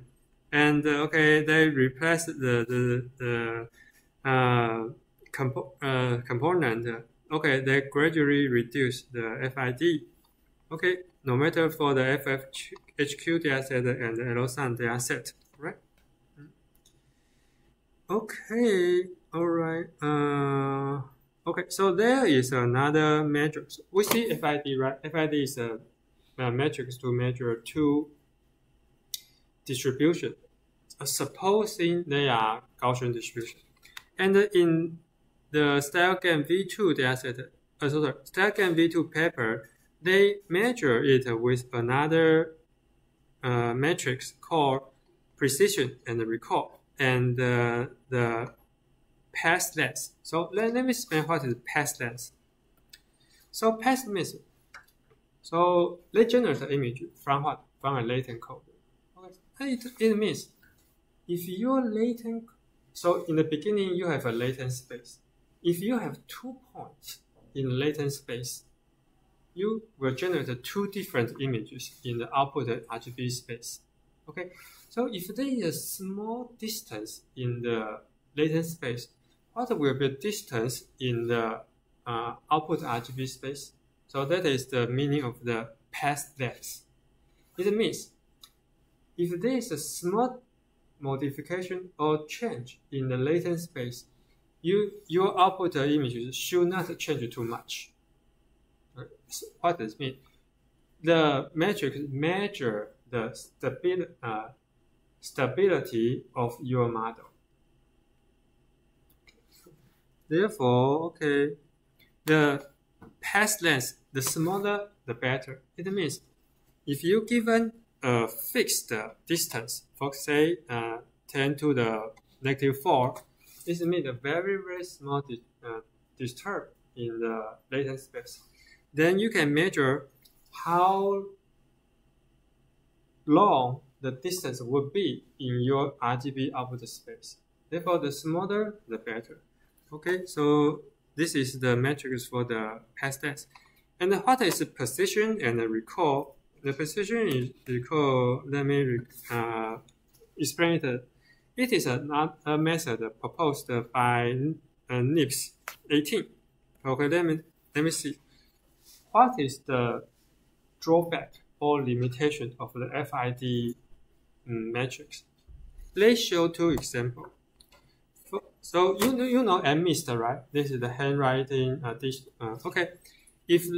Because we have a MMIST original images already, it is a distribution, and if we use some generative algorithm to generate a new images mimic or some like the MMIST. Okay, so this is the algorithm 1 and this is algorithm 2. Okay, both of them generate a set of 2 sets of images, and for the first image set, the FID value is 32, and for the second image set, the FID value is 29.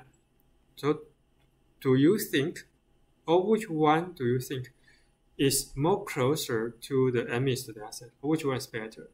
So you have a preference, right? Okay, so you will think one is better than the other. But can it be measured by FID? No, because the values are very similar to each other, 32 and 29. Again, so this is Celeb A dataset. For one algorithm, generated those images. And for another algorithm, generated those images. We can also measure their FID values against the original Celeb A. So this is 65 and this is 62. Of course, they show FID. Well, it is very convenient to use, but the FID has its limitation. It cannot well measure 2 quite a different dataset using the same value. It's difficult to tell which is better. So they propose the precision and the recall matrix. The idea is very simple. Okay. The precision, suppose it is also the matrix to measure 2 distributions. And however, there are 2 terms. The first is precision. It means how much Q can be generated by a part of P. And the recall is how much P can be generated by a pair of Q. So if the 2 distributions are totally disjointed, then their precision and recall will be 0, 0. Because for any point in P, it cannot be generated by any point from Q. And if they are highly overlapped, like this one, then both of their precision and the recall will be high. And if this is the case, P is covered by Q, but there are a lot of Q uncovered by P, then it will generate a low precision and high recall. So that is the advantage to use precision and recall over FID. So let's take the table. Take a look table again. So they will show the best case is position is high and the recall is also high. So from their baseline style gain and their final result, style gain V2, they found, okay, their recall is gradually increased, but however, their precision is not. So that's for another data set, the same, the recall is gradually increased, but precision is not. So this is the explanation for precision and recall. Okay, so this is I think this is the most interesting paper, a table today. So you see progressive gain and you see style gain V1 and style gain V2. How many computational resource do you need to do the research for style gain V2? Totally 51 year. They use so many GPUs to finish the research and publish the paper. My God. All right, sorry. I just say, doing research is sometimes very expensive. Okay. They can do it because they are in NVIDIA. All right, and there's a very, I think it is a weird application. So you can go to this website and select the gender, age, and ethnicity, and you can generate the image. So what is the technical use behind this website? I think it's just like a style gain V2. I don't know. Because there is no document. They didn't tell you how they generate the images, but they do. It still works. So let me try it now. Okay, go here.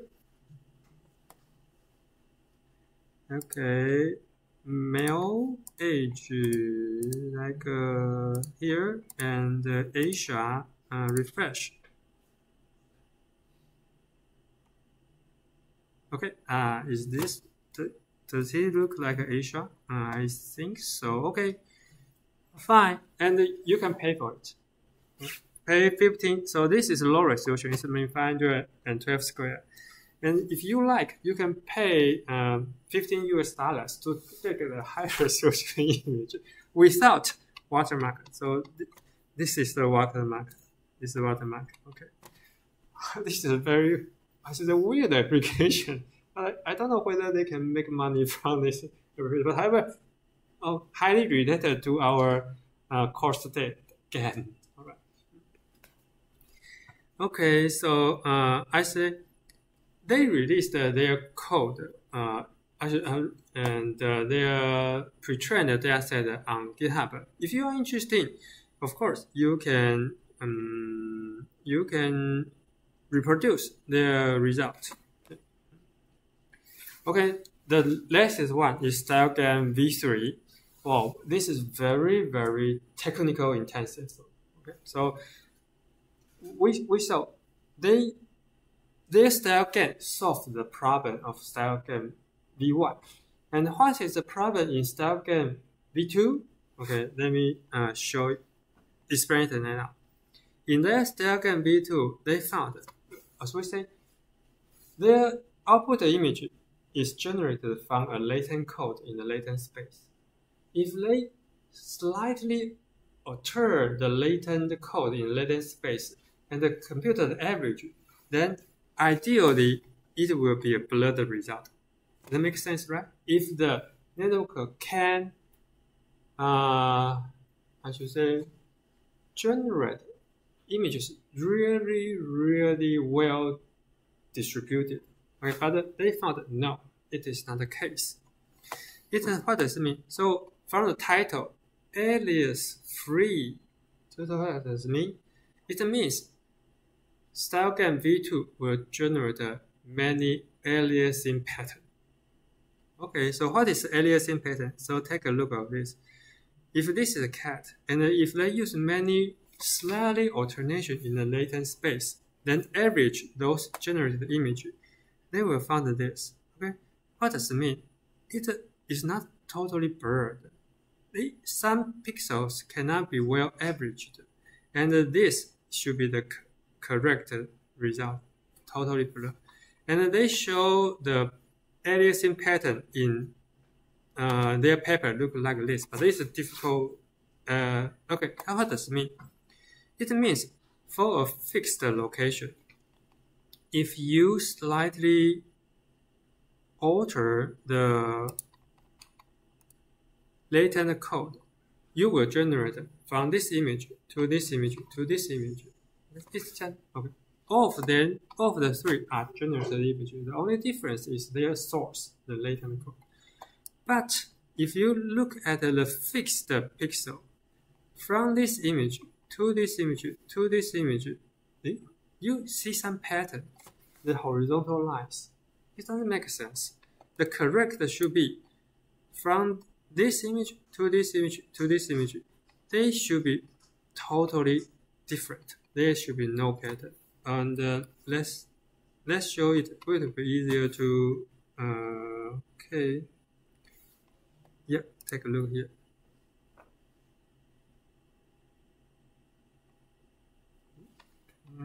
Yeah, do you see the difference? This is the StyleGAN V3. There is no fixed pattern, but in StyleGAN V2, there is a fixed pattern. The pattern is look like this one. And okay, let me. There are 3 example videos. All of them are from NVIDIA's GitHub. So let's go to the next. Yeah, this one. The left is StyleGAN V2 and the left is StyleGAN V3. So, do you see the pattern on the hair? For some region, so for some pixels, the value is almost fixed. So that is aliasing pattern. But for StyleGAN V3, no, it is very smooth. You don't see those patterns. Okay, and there's another one. Okay, yeah, this is a cat. See again. Yeah.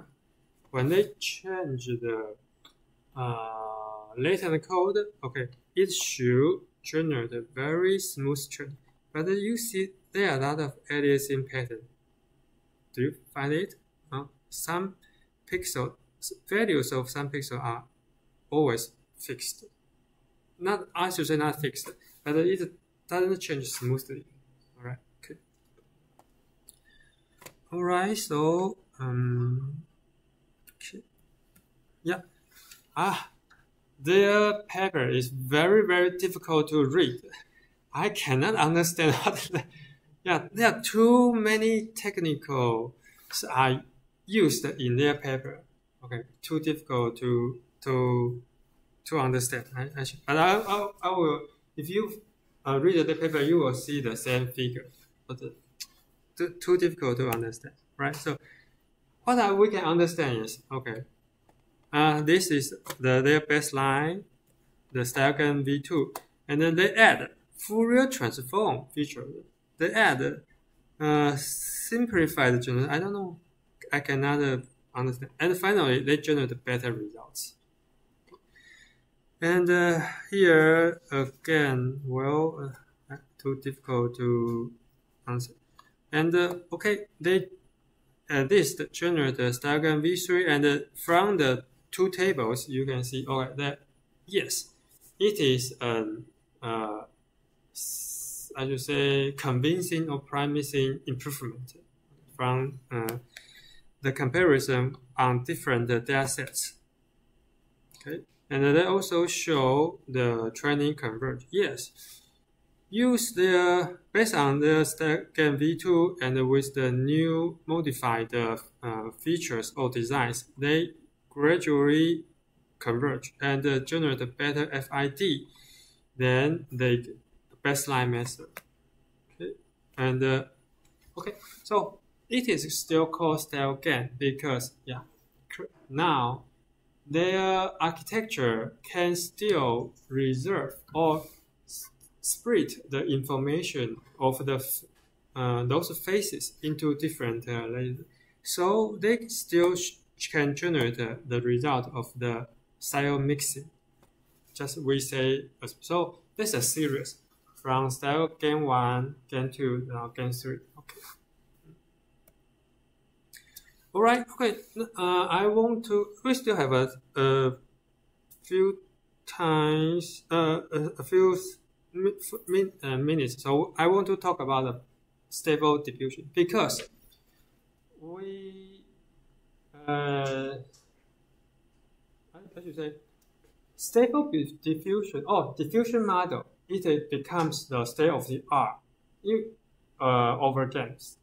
More researchers start to use diffusion model, and okay, the first diffusion model, okay, I should say, was the DDPN, and then okay, that's their result, DDPN to DDIN, and OpenAI proposed two methods to improve the DDIN, and then become the baseline for latent diffusion or stable diffusion. And the control net we introduced 2 weeks ago, it is an improvement based on stable diffusion point 1.5. So that's if you try the control net, there are many I should say papers published before, so that we can use control net to generate the images. So, but there are so many methods. So I want to introduce some very, very important ones.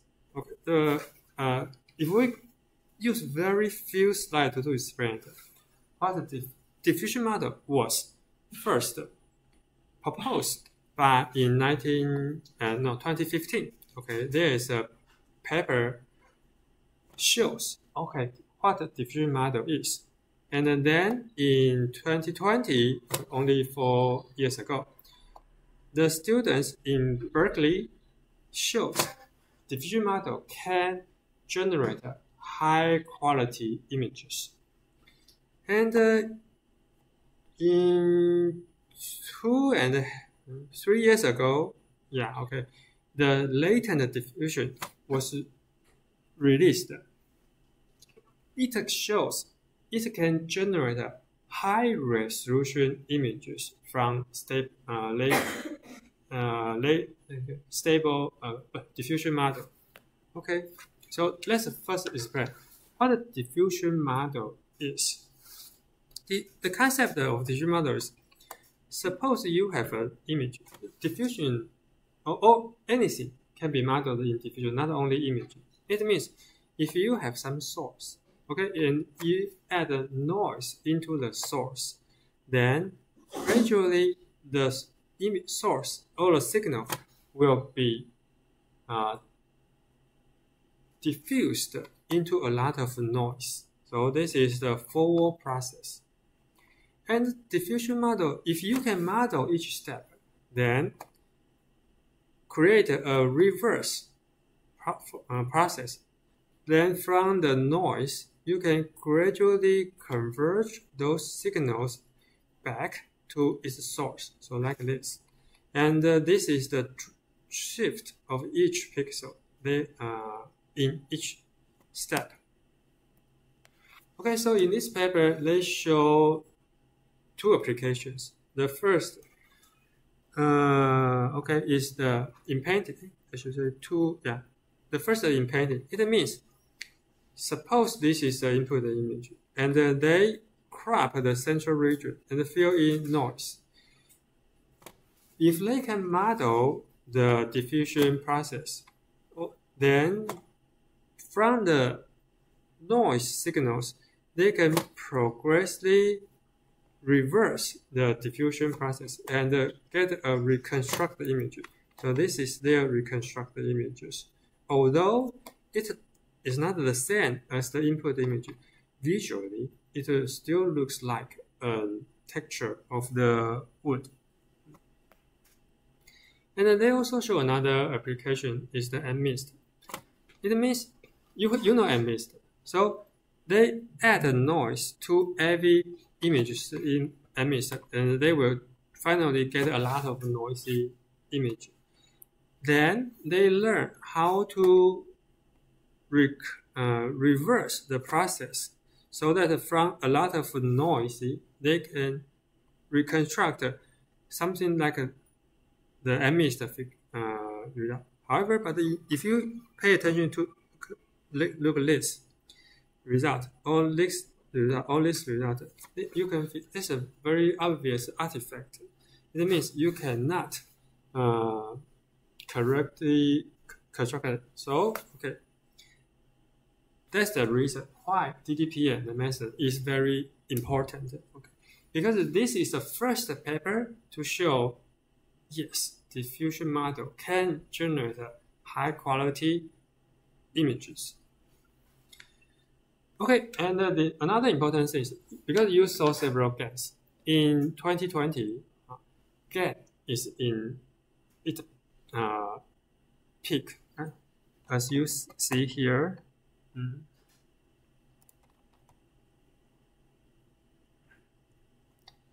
This is a number. Okay, this is the number of GANs published.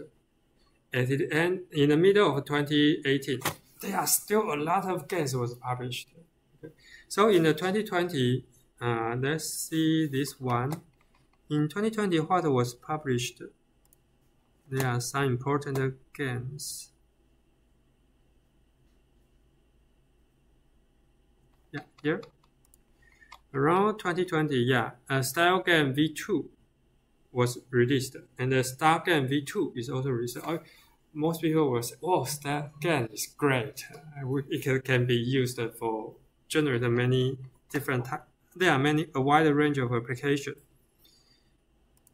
Therefore, okay, the importance of this paper is, okay, it shows there is another method. It is not a GAN, but it can generate a result compatible with GAN. So this idea is, okay, so this is a clear image, and the forward progress is from the x0 to x1 to x2 to finally to xt. We add a lot of noise. They want to build a model from xt so that it can generate xt minus 1 and xt minus 2 and finally go to x0. So that's all. So how do they model it? So in their model, from x0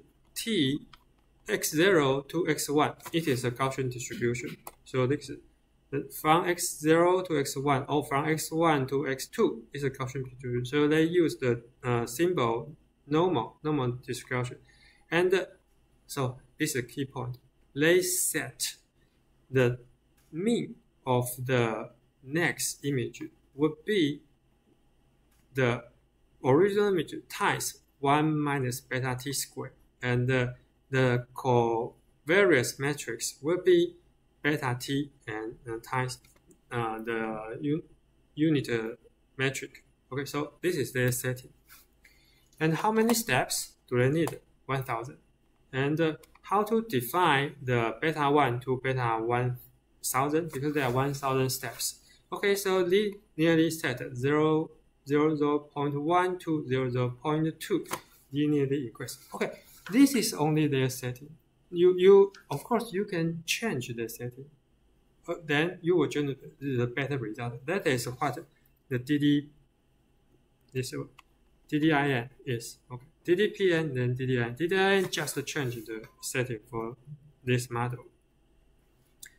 Okay, so then here is the forward process. How about the reverse process? Again, this is the assumption. They assume the reverse process is also a Gaussian distribution.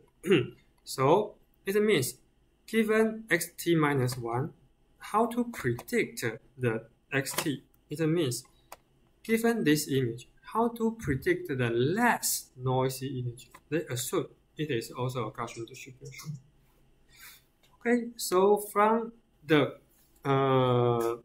model, once they define the model, they apply the mathematical I should say, derivative. So they can get, okay, there is a lower bound, or I should say upper bound for the probability. What probability? The probability of the last image. So currently they only have the noise input. They want to predict how, they want to know, okay, what's the probability of the generated image, okay? So they found that there is upper bound.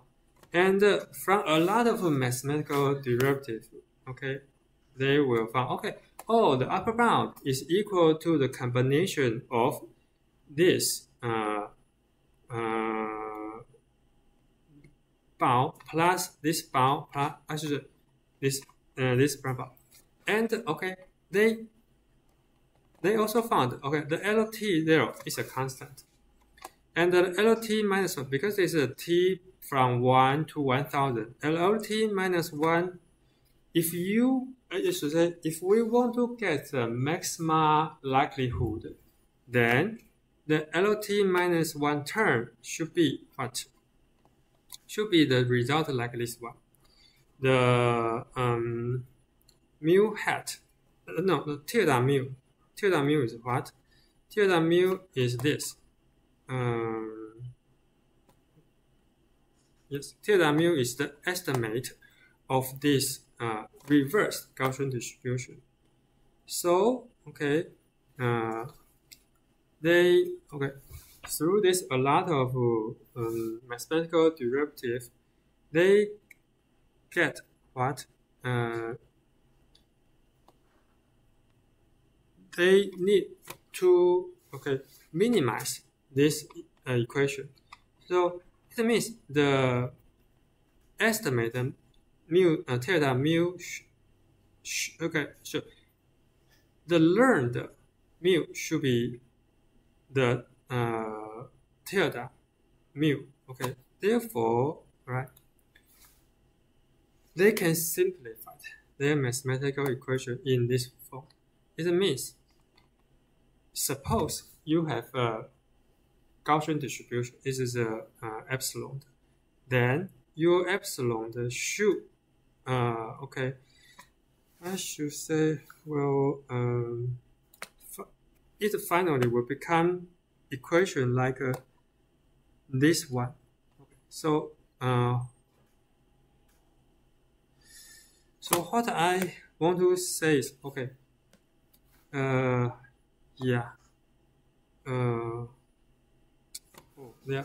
okay, what I want to say is, what they need to learn is this. This is their network. From this, and this is a Gaussian distribution. It is a noise.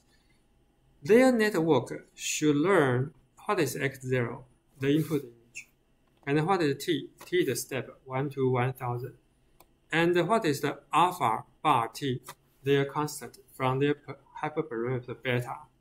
And this is another constant from the hyperparameter. So what does it mean from this equation? They need to learn. They need to use a neural network. And the neural network will, if you give it a noise and give it the step number and give it the input image, the network should learn how to predict the noise. Okay, so again, the eta theta, please think it is a neural network. The network has two input. The first input is the image x0. The second input is the step of the t. Okay, actually there's third input. The third input is the noise. And given the input image, given the step, and given the noise, the network will predict the value of the noise. So, okay. So that's why they have the algorithm. If they can train the network well, then they can reverse the process, because this is a network. They can step by step to create a clear image from the noise input. So their result will like this, given a noise. step by step, they will create a clear image in the C510. This is a C510 dataset, and this is the face result. And okay, their result is not as well as the StyleGAN V2, but compatible with StyleGAN V1 and the progressive GAN. So they show okay, stable diffusion model can generate quite nice results. Right? Okay, so this is the end of our course today. All right. Okay. One thing, please do it to register the MIDI CGI MIDI Medical AI Forum. Right.